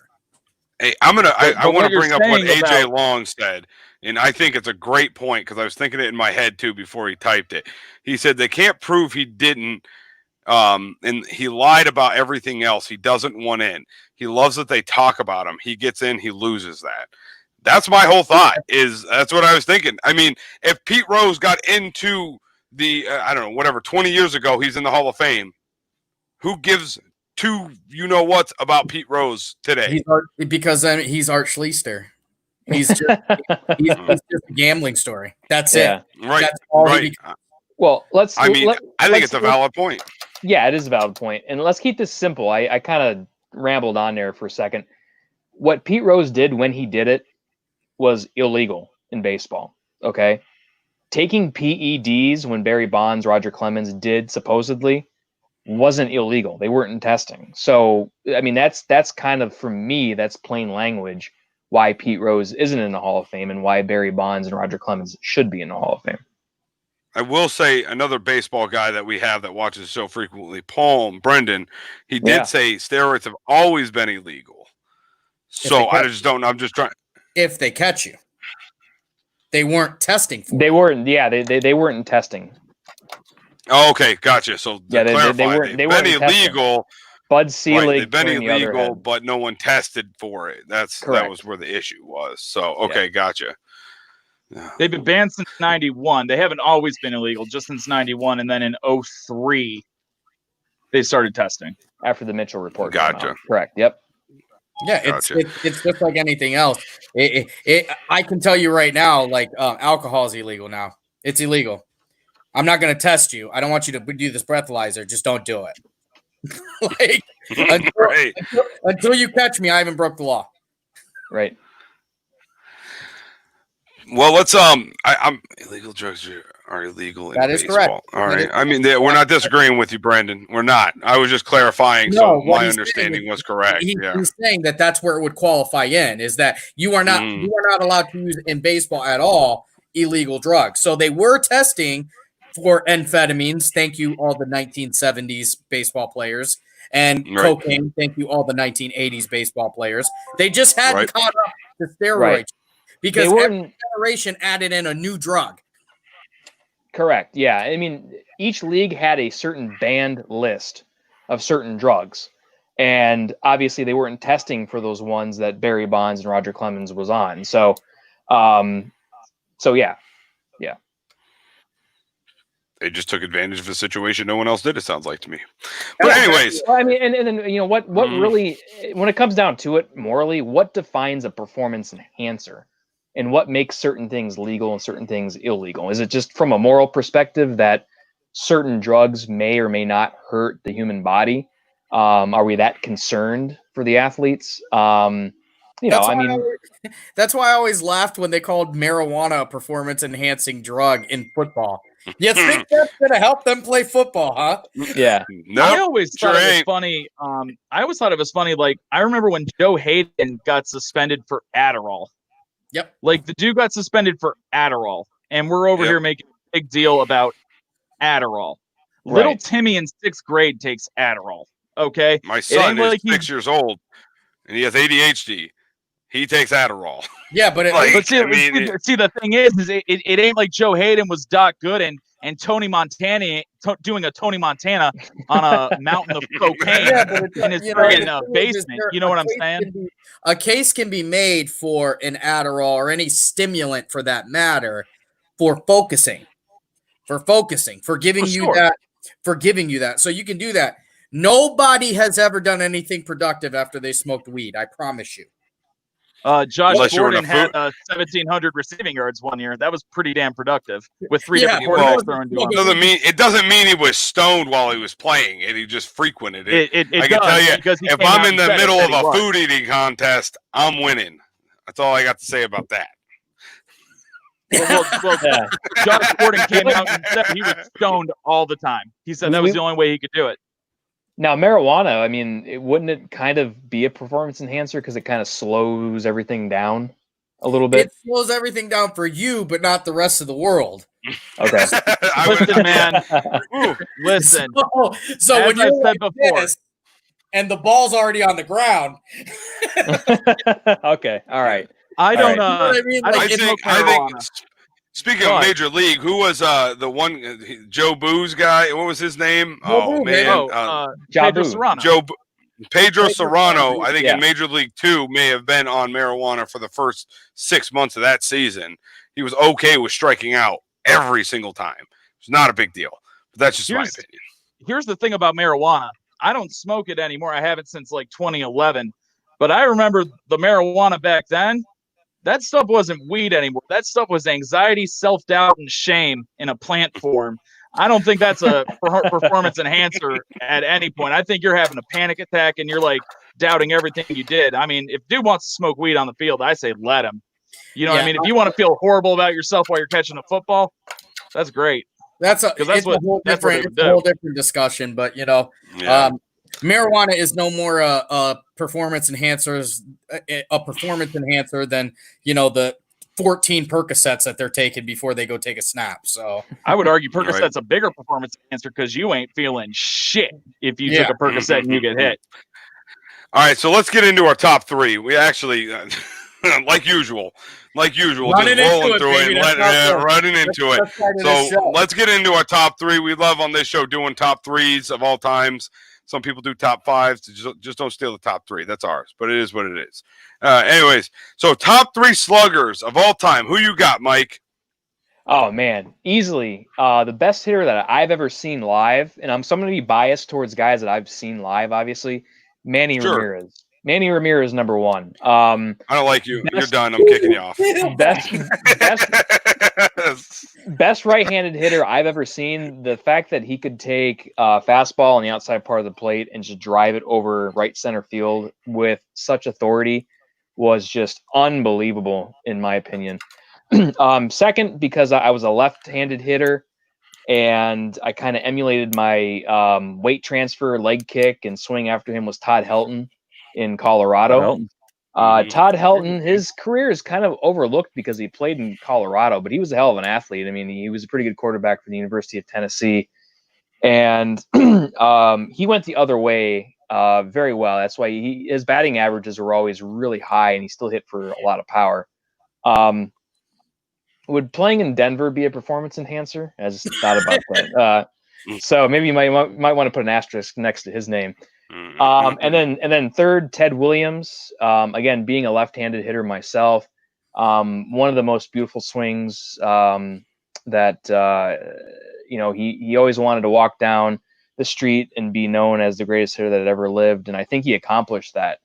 Good American, fought in World War II.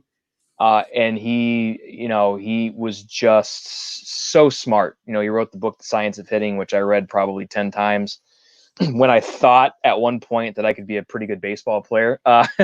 And I read that book over and over again. And so I think we all go through that stage in our life. Yeah. We all being a professional athlete. So Ramirez 1, Todd Helton 2, and Ted Williams 3. Ted Williams, is he still the only guy who's batted 400? Not the only guy, but the last guy that did it. Batted 406 and 41. Yeah. Okay. Yep. And 41, my God. 41, yep. That's the same summer. It's ironic because that's the last summer that was played before most of the superstars went over to Europe or Japan. And it was also the same year that Joe DiMaggio hit his 56-game hitting streak. So that was a pretty fun summer for baseball. Mm-hmm. Wow. Yeah. Yep. Tom, you're on deck. All right.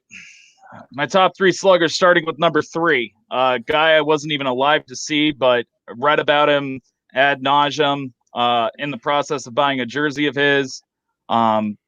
Star of my favorite Billy Crystal movie of all time. I'm going Mickey Mantle. He won the Triple Crown. He led the league in runs like 5 times, triples once, and homers 4 times. In the first great home run chase to beat Ruth ever with Roger Maris, and a hell of a model American. I think he was banging Marilyn Monroe at one point too. So hell yeah. Number 2, Albert Bell. He was my first ever favorite Indian. I remember when he went absolutely apeshit on the field one time and lost his mind. I'll tell you what, Albert Bell was my, like I said, first favorite Indian. I have his jersey. I have a one of those pennants with Albert Bell on it. Just loved him. And my number 1 slugger of all time, Prince Fielder. Prince Fielder is my favorite home run hitter ever. That's a good Prince pick. Fielder instilled confidence in my body shape. I was like, you know what? If I'm gonna be fat, at least I can be like Prince Fielder and just carry it real well. When he was on ESPN, The Body Issue on the cover, just like with those love handles and those stretch marks just out, I was like, you know what? Rick Ross, Prince Fielder, Tom Roth. Just the best looking fat guys around. You know what I love most about Prince Fielder is the fact that he hated his father's guts. He hated his dad. Yeah. and took every opportunity he could to talk shit about. To just really talk about how big of a piece of shit his dad was. He really did not like Cecil Fielder, man. Yeah. And that worked for me because he's the only Detroit athlete of any of all time that I've tolerated. Because Detroit, just like everything else from that state, sucks. So not Ben Wallace? Come on now. I can't deal with anything from Detroit. I don't want no Lions, no Tigers, no nothing. And the Red Wings are a travesty. I feel like that was a low blow on somebody. That's just my thoughts there, though. Your turn, Sammy. All right, mine is number 1, the best hitter to probably ever wear an Indians uniform, Manuel Ramirez. That yes, sir. He's been my favorite baseball player since I was a kid. The only autographed piece of baseball memorabilia I have is Manny Ramirez. He's the only one I wanted. The The dude hit for power. He hit for average. People forget that when we first had him, he wasn't a fat toad like I am right now. Like, he could run. He wasn't a smart base runner, but he was fast enough to get where he's going. I do remember him getting tagged out for overrunning second base. You don't have to bring that up. I know that happened. But Manny was a hell of a hitter. That's all it was to it. Pitchers tried to pitch around him because in that lineup to get pitched around, you really had to be a monster because everybody could hit. Everybody can hit. He was getting walked because they're like, yeah, we'll try our chances with Albert Bell, the 50-50 guy. We'll try our 50 homers, 50 doubles. Yeah. We'll try our chances with Jay Leno's mutant brother Jim Thome. You know what I mean? Like, we'll try our chance because they didn't want to make Manny Ramirez.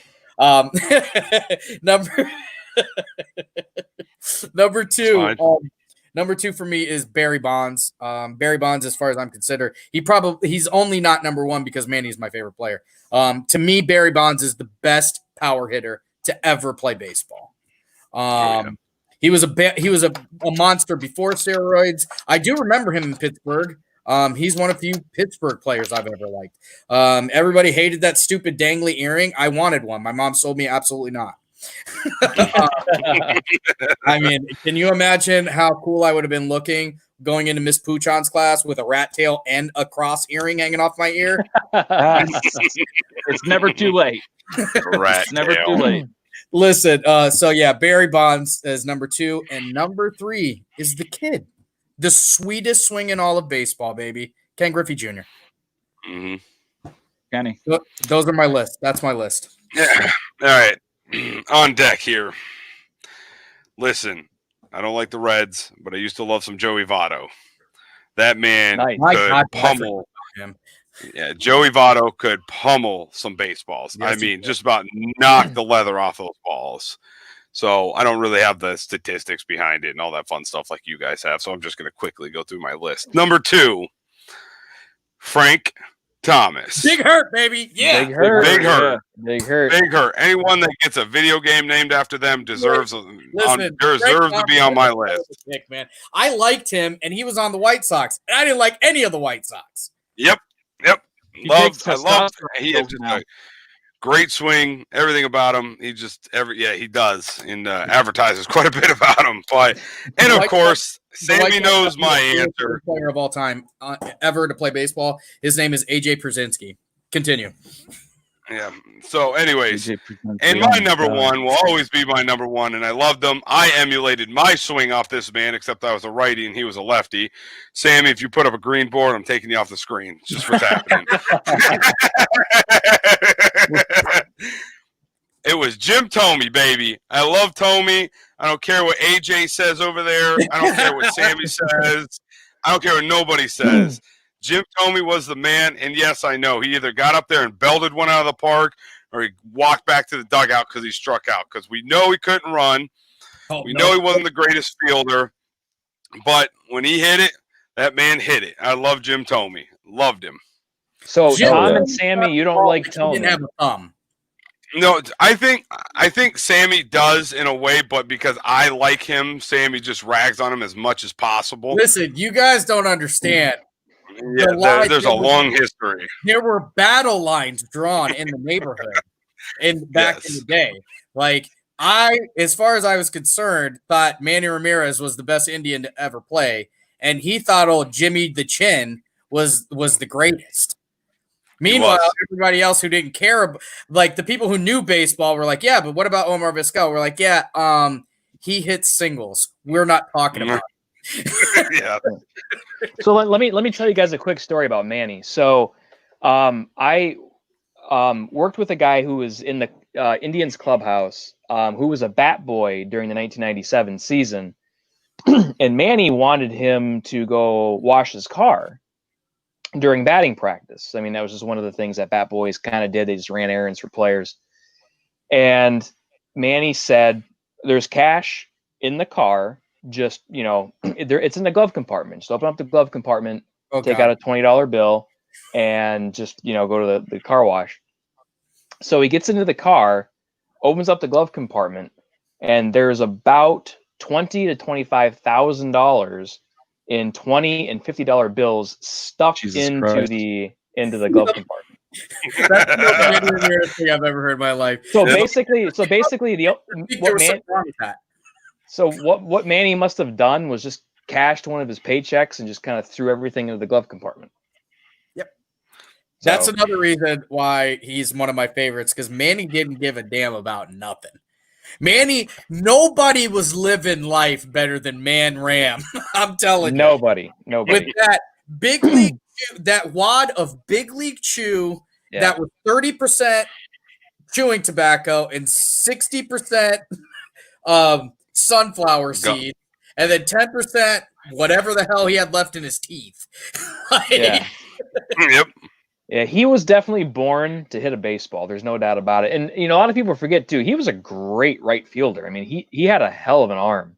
They forget Yeah, that he did. he was a fielder. Like people, and that's the other thing too. And I forgot about that. I'm glad you brought that up. A shotgun on his shoulder.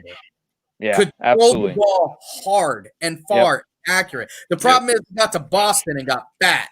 So But he could still rake. He could Yeah, still he- rake though.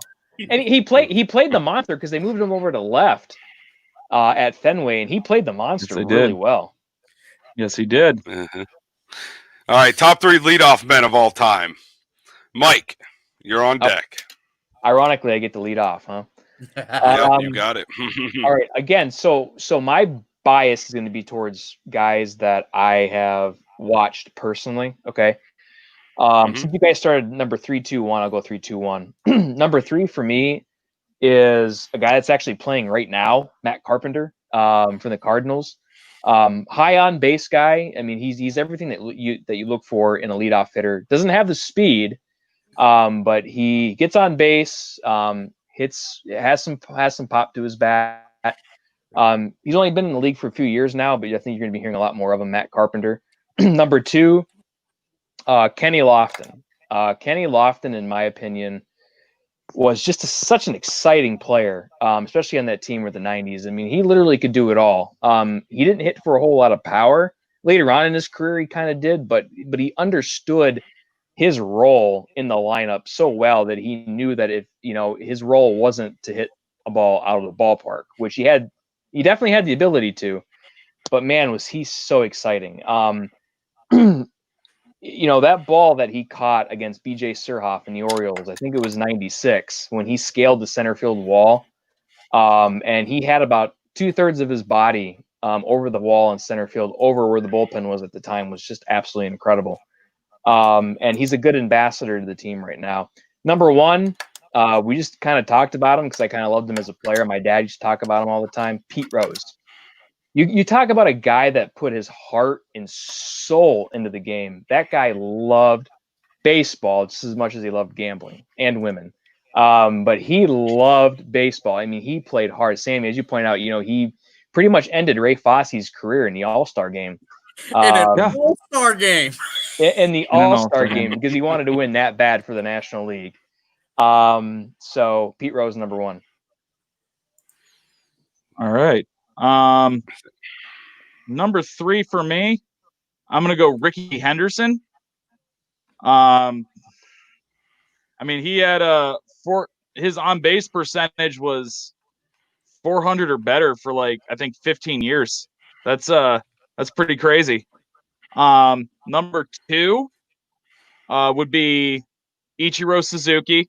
Ichiro's the man. I think Ichiro could still play today.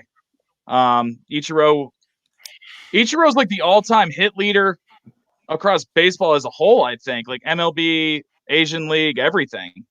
And then number 1 is a guy that I think only Mike would know who he is. But old Timmy Raines.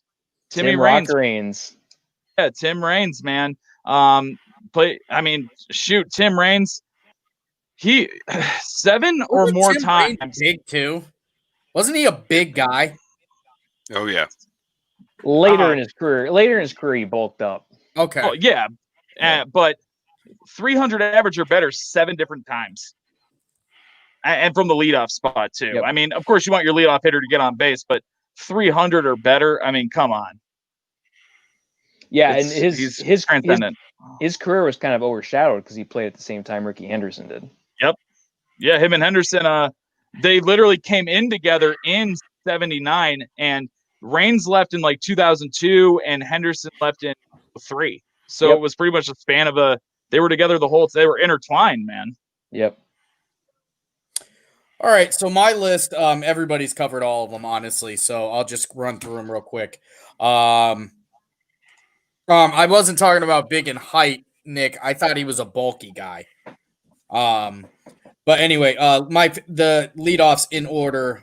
Number 3, Kenny Lofton. That's my childhood. If there's a leadoff hitter, it's got to be Kenny. Ricky Henderson is actually the person who made me think I could steal bases, and Bill Bodner is the person who told me I couldn't. Because I was a short, fat kid and I wasn't getting anywhere. The number 1 to me, the first person I can remember actually just being in awe of his hitting ability is Ichiro Suzuki. I think is it was weird watching somebody who swung like he never tried to kill the ball. He literally always looked like he was trying to do what coaches try and get you to do, which is just get on base. Yeah. Mm-hmm. Like when he like kind of started running when he would hit. Yeah, that's what I like. When he hit the ball, it almost looked like when he did hit home runs, it looked like it was on accident. Yeah. Right. It just happened to catch it at the right time. Like it was on that outfield and just got it better than he thought. And let's not forget, so cool that he had his first name on the back of his jersey. Yeah. Yes. It blew my mind that he won Rookie of the Year. He was like 57 years old, I think. So he won Rookie of the Year and MVP that year. Yeah, because he had this illustrious career in Japan, right? Like before then, he'd been playing forever and ever. Yeah. Yep. That year was crazy. That was 2001. The Mariners won 116 games that year, but of course, all of that was overshadowed because of 9/11. Mariners, all right, real quick, I'll do mine. Quietly our nemesis through that entire era. Like it was always I hated Tino Martinez, I hated Edgar, I hated that whole freaking crew. I hated the Mariners.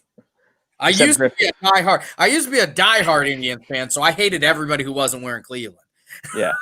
Like anybody we ever met, I can tell you a bad thing about their team, whether it's true or not. My top 3 real quick. I'll go through it. I don't know why I like this guy. I think I just like the way he hit the ball. But Jacoby Ellsbury from Boston. I don't even know if he's still playing or not, but he was in Boston and went to New York. Solid, dude. He was solid. Yeah, Jacoby Ellsbury was one of my favorites. I believe, right? Like Native American. Wasn't he Native American, Jacoby Ellsbury? I think he was like I thought he was just yeah. I'm not sure about that. Other one, Craig Biggio. I used to love Craig Biggio, watching him lead off. And then number 1, definitely biased to it, but Kenny Lofton. I mean, if you were an Indians fan during that era, how can you not at least have him in the top 3? Yeah. It was amazing to watch him. So I'm surprised, real quick, nobody mentioned Grady Sizemore.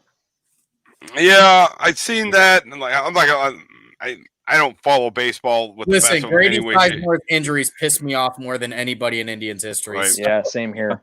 it's I can't respect a man who gets hurt by stubbing his toe. you know what I mean? A stud. Yep. He should have, I thought he was our next guy. Yep. I thought he was our next guy. And then everyone did. He would fall, walking into the clubhouse. What an ass. Nick, I do understand the definition of all time, so it's my all time. You can love everyone in the top 3 that ESPN puts out there. I don't care.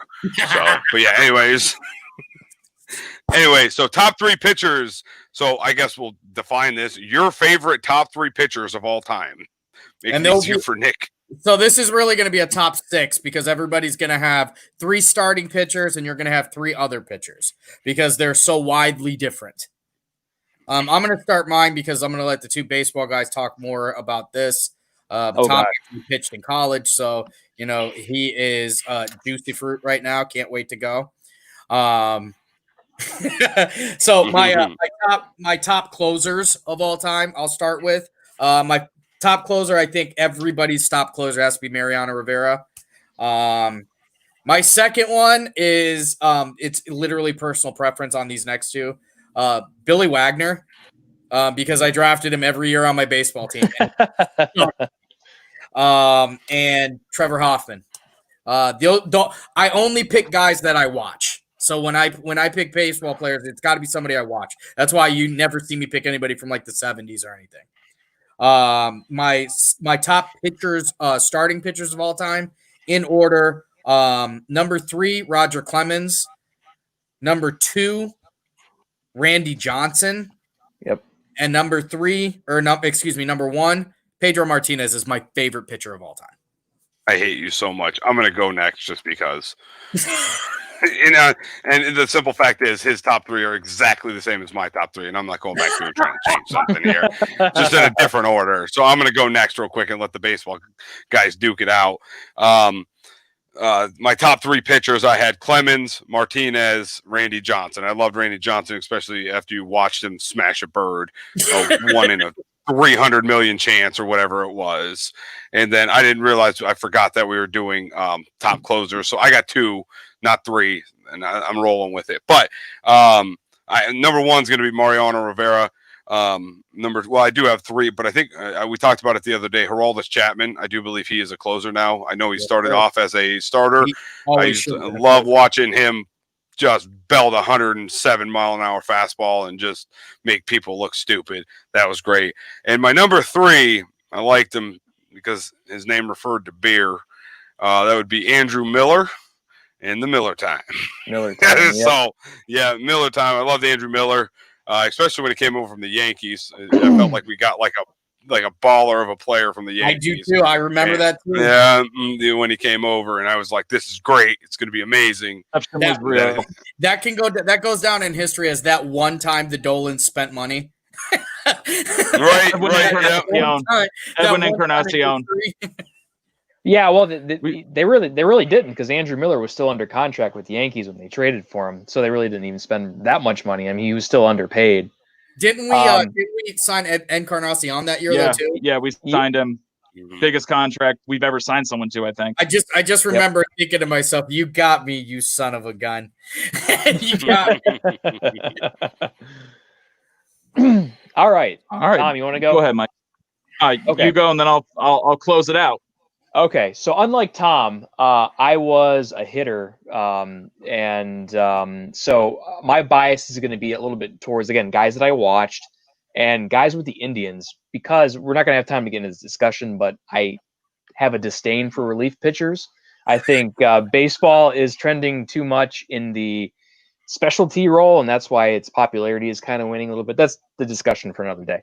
Relievers. I'm going to do relievers first. Third, Bob Wickman. Bob Wickman, man, you talk about a guy with an awesome physique, Tom. Bob Wickman had an awesome physique. Gut hanging out, came in, just threw his cutter, cutter hair all the time. What's that? Long hair. I kind of look like hair. Bob Wickman. He had long hair. He had the tobacco come out of his mouth, spitting all the time.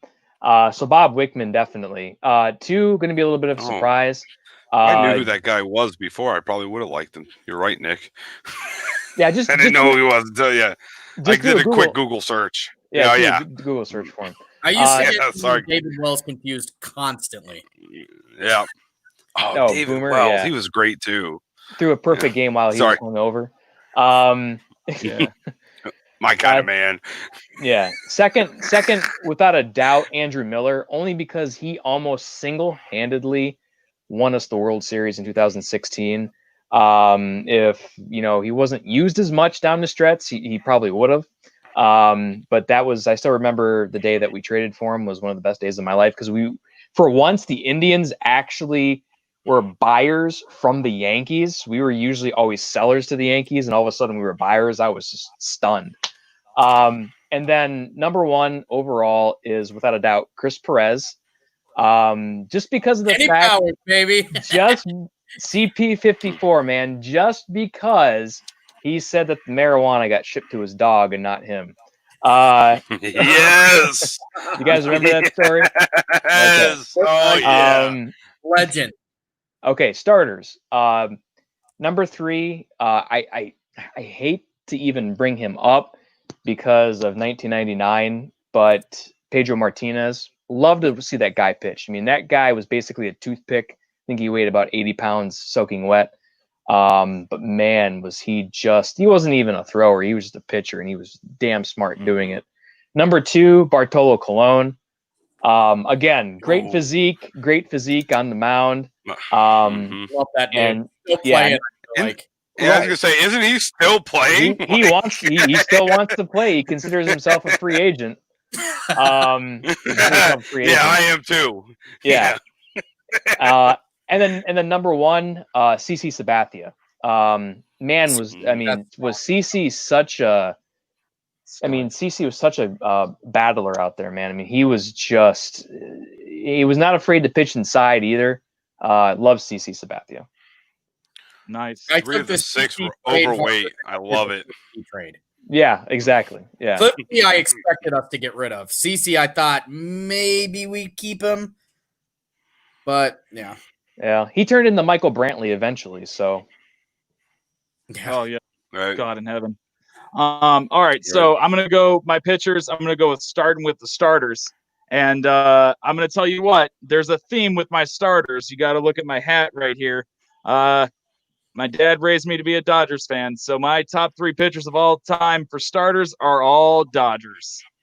Sandy Koufax, number 3. Never saw him play, but damn it, if my dad didn't talk about him all the time. 65 pitched a perfect game, 140 complete games. And the ballsiest move probably by a player, I don't care who you are, this is the epitome of balls. You declined to play to start game 1 of the World Series to observe Yom Kippur. That man stuck to his guns, and I'll tell you what, ain't anyone doing that today. I'm going to tell you right now. So number 3 for me is Sandy. Number 2, Oral Hershiser, who played for the Dodgers and the Indians. I love me some Oral. Kaiser had enough time to become a dominant pitcher and be the face of KFC. I just don't understand. Because he's one of the best, man. You got to pay the cost to be the boss. You know what I'm saying? And then number 1, my all-time favorite pitcher is Clayton Kershaw. Clayton Kershaw's got the juice. He's got the stuff. I love him. Clayton Kershaw, though, isn't he kind of the Peyton Manning of Major League Baseball, though? He's the one that am I mistaken? What do you mean by that? He can't close in the postseason. He's great all year and then gets his ass kicked in the postseason. Is that the same guy? Or is that somebody else? Well, probably be between him and Zach Greinke, but Greinke doesn't play for the Dodgers anymore. Thank Christ. And it's Kershaw. But it's Kershaw. It's Kershaw, but calling him. I still love him. Yeah, still love him. And then my 3 other pitchers. Number 3, Mariano Rivera, dominates with the cutter. He pitched in, I think, 94 postseason series, something like that, almost 100 postseason series. He had staying power, started out as a starter, and then transitioned to the bullpen. I mean, he prolific. He only had 1 pitch. Huh? He only had 1 pitch. He had the cutter. That was it. That was it. Like, do you know how bad? Do you know how much of a bad human being you have to be to look at a professional hitter and say, "Look, I'm gonna throw this pitch." Mm-hmm. Good Right. Exactly. Right. And that's all he had in his arsenal, really. I mean, he could do it, but this pitch, because if you hit this pitch, I lose the game. Exactly.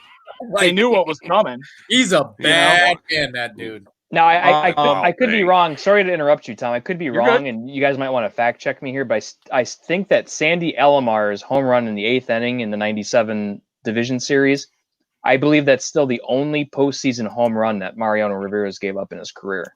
He only gave up 1, and it would have been Alomar. Yeah. It would have been Alomar. So Alomar, it was Alomar in 97. Yep. Absolutely. Number 2 would be Trevor Hoffman. If first of all, you come out to Hell's Bells, I mean, you're a badass right there.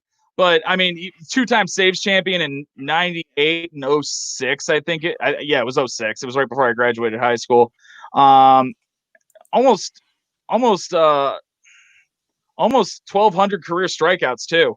I mean, and for a while he was number 1 on the all-time save list. He had just a hair over 600. So I don't know if that record still stands. I can't remember if anyone eclipsed him, but Trevor Hoffman, for a while there, he was it. But my favorite my favorite closer of all time is a two-way tie. Dennis Eckersley. He was the first and only pitcher to win 175 games and save 350. So that's pretty prolific. And he is the only pitcher 4 different seasons of 45 or more saves. Dennis Eckersley was consistent. He was great. But my tie with him, and I think you guys will know who I'm talking about, he played for the Atlanta Braves, the San Francisco Giants, the Boston Red Sox, the Seattle Mariners, and the New York Yankees. So he played for 5 different teams, even though his fastball was kind of going down. He tried to make a comeback in the Mexican League later, and then finally got to the minor leagues again later in his career. But Kenneth J. Powers. Kenny Powers. I hate you. No, but seriously, Dennis Eckersley my favorite. But Kenny Powers would be up there if he were real. Because Kenny Powers, you're effing out. He's the best. Fun fact, Kenny Powers. fun fact about Dennis Eckersley. I thought Dennis Eckersley was Rolly Fingers until I was about 13 years old. Thought they were the exact same person. I was like, why would they call him Dennis Eckersley? That's clearly Rolly Fingers. He's got like, what's the deal? All right, let's we'll roll through the top 3 fielders. Let's see here. I'm gonna go first real quick since you guys always talk about it more than I do. Much more knowledge. So I have 4, but I'm gonna go 3 through 1, and I have a, what do you call that, Tom? When you have like one that honorable mention. I got an honorable mention. So number 3, I'm gonna go Chipper Jones. I always thought Chipper was a great fielder. He was shortstop, and then I think he moved to third base. There's absolutely no Indians fan that gives Chipper Jones credit. That's not okay. It is. He was good at what he did. That's what this is about, and he did great. Number Bryce 2. Harper, that's a clown question, bro. You're lucky. Number 2. You are so lucky I can't flame you. I hate Chipper Jones. Heat of 1,000 suns. He was. I mean, I do too, but he was great at it. Number 2, I'm gonna go Omar. I thought he was a great fielder for obvious reasons. Played for the Indians. It's fine. It'd be like we were 10 years old again. Perfect. And I'm gonna go number 1. I'm going to Griffey. I wasn't like Candido Lopez was the Griffey fan of all Griffey fans, but he was a great outfielder. I don't know if it's in the same realm. I probably screwed that up. I mean, but I don't care. You know what? We didn't, say it had to be an infield, outfield. You're right. I mean, he could track down a ball with the best of them. Didn't matter where it was. He was going to get it. Honorable mention. This man played first base. He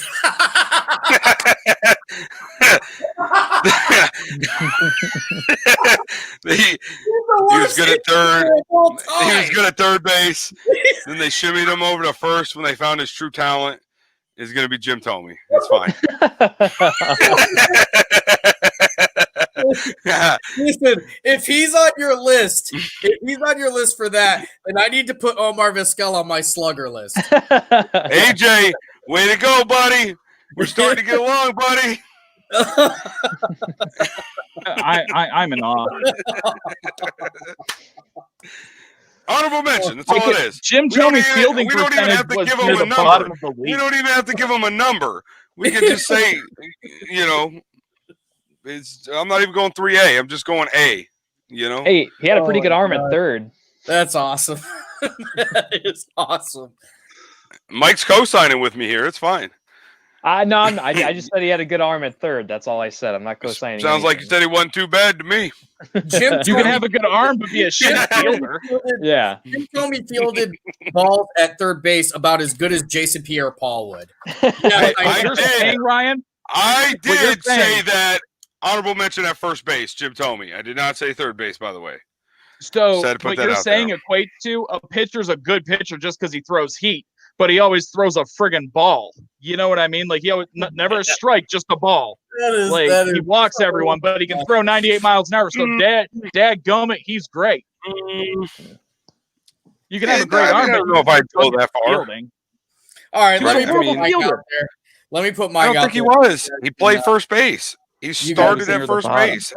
By necessity. He could be at the bottom, but that doesn't mean he was terrible. He still started. Is what it is. All right, here's my list. You want one? You want one? Listen, so we got so number one on my list is and honestly, somebody just brought up Ivan Rodriguez. We should have done catchers because that's a whole nother ball game. Don't too. worry, I'll talk about him. As far as catchers go, Ivan Rodriguez is my favorite of all time. I know he's not Yogi Berra or Johnny Bench or whatever. I think he's better than Carlton Fisk because we have to go over that later. My top fielders in order.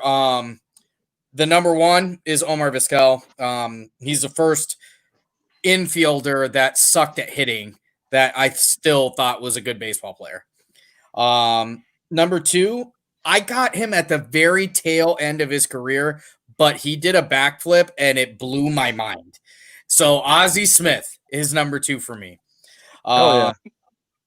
And number three is purely my childhood. He was a Puerto Rican second baseman. I was a Puerto Rican second baseman. Roberto Alomar is my favorite second baseman of all time. I liked him more than Baerga, and everybody loved Baerga.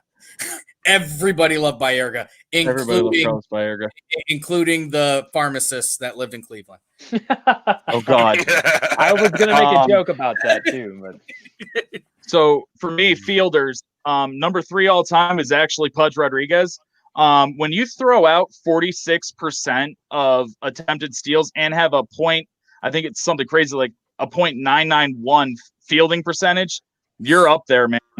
I'll tell you what, Pudge, the greatest catcher of all time. Mike Piazza, a case could be made. I know Malt Liquor just threw that out there. You can make a case, and Piazza did have Mike Piazza baseball for PlayStation 1, but that game was trash, and the Mets were trash too. But Pudge was the man. Number two, I was actually introduced to him because of a Seinfeld episode, and then I started watching stuff. Keith Hernandez. Keith Hernandez, man, I love Keith Hernandez. He was a great fielder for his position. That mustache, looking like Tom Selleck out there, but hitting baseballs instead of being on Magnum PI. I'll tell you what, he was the truth. And then my favorite fielder of all time, Ichiro, all day. That son of a bitch could run from left to right faster than Justin Gatlin or Chris Johnson in terms of pure speed. That dude was just running everywhere, catching everything, had a great fielding percentage. I mean, I'll tell you what, Ichiro, it was really a pleasure to watch that man play at 67 years old. It was amazing. Yeah, Tom touched base on that. Pudge is on my list too. He's number three. And he did all of that. He did all of that in the Texas heat. Like if you've ever been to mid Texas in the middle of summer, like ain't fun. Yeah, walking just from the hotel to the ballpark, I just wanted to collapse. I can only imagine catching 9 innings. So yeah, Pudge. Number two, Bo Jackson. Wasn't really conscious enough to see him live. Yeah. But watching old clips of him, man, that particular ball that he ran down in center field and climbed the wall, ran up the wall, up the side of the wall, and came back down. Unbelievable. And then number one, Tom, don't mean to steal your thunder, buddy, but Ichiro. Yeah, not only could he track down any ball hit into his area, but I mean he had a hell of an arm too. Oh God in heaven, could he throw? He could throw anyone out, dude. Yep. Anyone. And he was skinny and little and didn't look like he should be able to throw from left field to first base. Right. Yep. But he could. No. Yeah, so those were some stellar lists, guys. Well, let me go through the polls real quick and give the results. So the polls that were put out there today on Facebook, we had better glove, Omar Vizquel or Ozzie Newsome. Omar Vizquel wins 75% of the vote. Omar Vizquel. That's not surprising at all. Interesting one coming up is Derek Jeter versus Cal Ripken. Best overall shortstop. Derek Jeter wins 71% to 29. That's definitely some New York bias there. Yes, it is because I You actually. mean Ozzie Smith? Yeah. Ozzie Newsome was a tight end. You said Ozzie Newsome. Yeah, I'm sorry. I meant. I thought he said it too, but I didn't know whether he did. So No, I I was was just gonna correct legitimately him, confused. but yeah. I'm Yeah. very, very good for that. So yeah, Ozzie Smith. So the third one that came out was most dominant pitcher. Pedro Martinez versus Randy Johnson. Randy Johnson, 81% of the vote. It shouldn't have even been that close. You're out of your mind. Pedro is better. You can suck it. Who was better? Carlton Fisk or Ivan Pudge Rodriguez? Ivan wins that 79-21. Who was a better hitter? Ichiro or Pete Rose? Pete Rose, 59% of the vote tonight. And then the most surprising, because homers win the game here. Better player. Kenny Lofton versus Ricky Henderson. Kenny Lofton, 62% of the vote. That right there is what you call home cooking. Yes, that Ricky is. Henderson was Yes, it leagues is. better. That is- yeah. Ricky Henderson was so much better. Not according to 62% of our audience. Well, I love you guys, but God. All I wanna right. puke. I think that's it, isn't it? Or are we going to the other two or other one? We didn't I think do the that's it. one-hit wonder. Did we I don't even have that on here. The only thing we have to do at this point is tell people what to do to get into the drawing for Friday. Okay. And obviously thank Mike for being on the show with us. Yeah. So yeah, let's real quick. We'll let Mike go do his thing, and then we'll close out the show. Mike, can't thank you enough for joining. Thanks, I'm dude. glad finally the moons aligned to get you on here. It seemed like so. It's been amazing. Great turnout with having you on here. Great baseball discussion. Definitely educated me more. Thank you. Can't thank you enough, man. All right, thanks, guys. Thank you Appreciate so it. Have much, a good dude. night. Yep. You too, bud. Yeah. All right, Mike. Thanks again, buddy.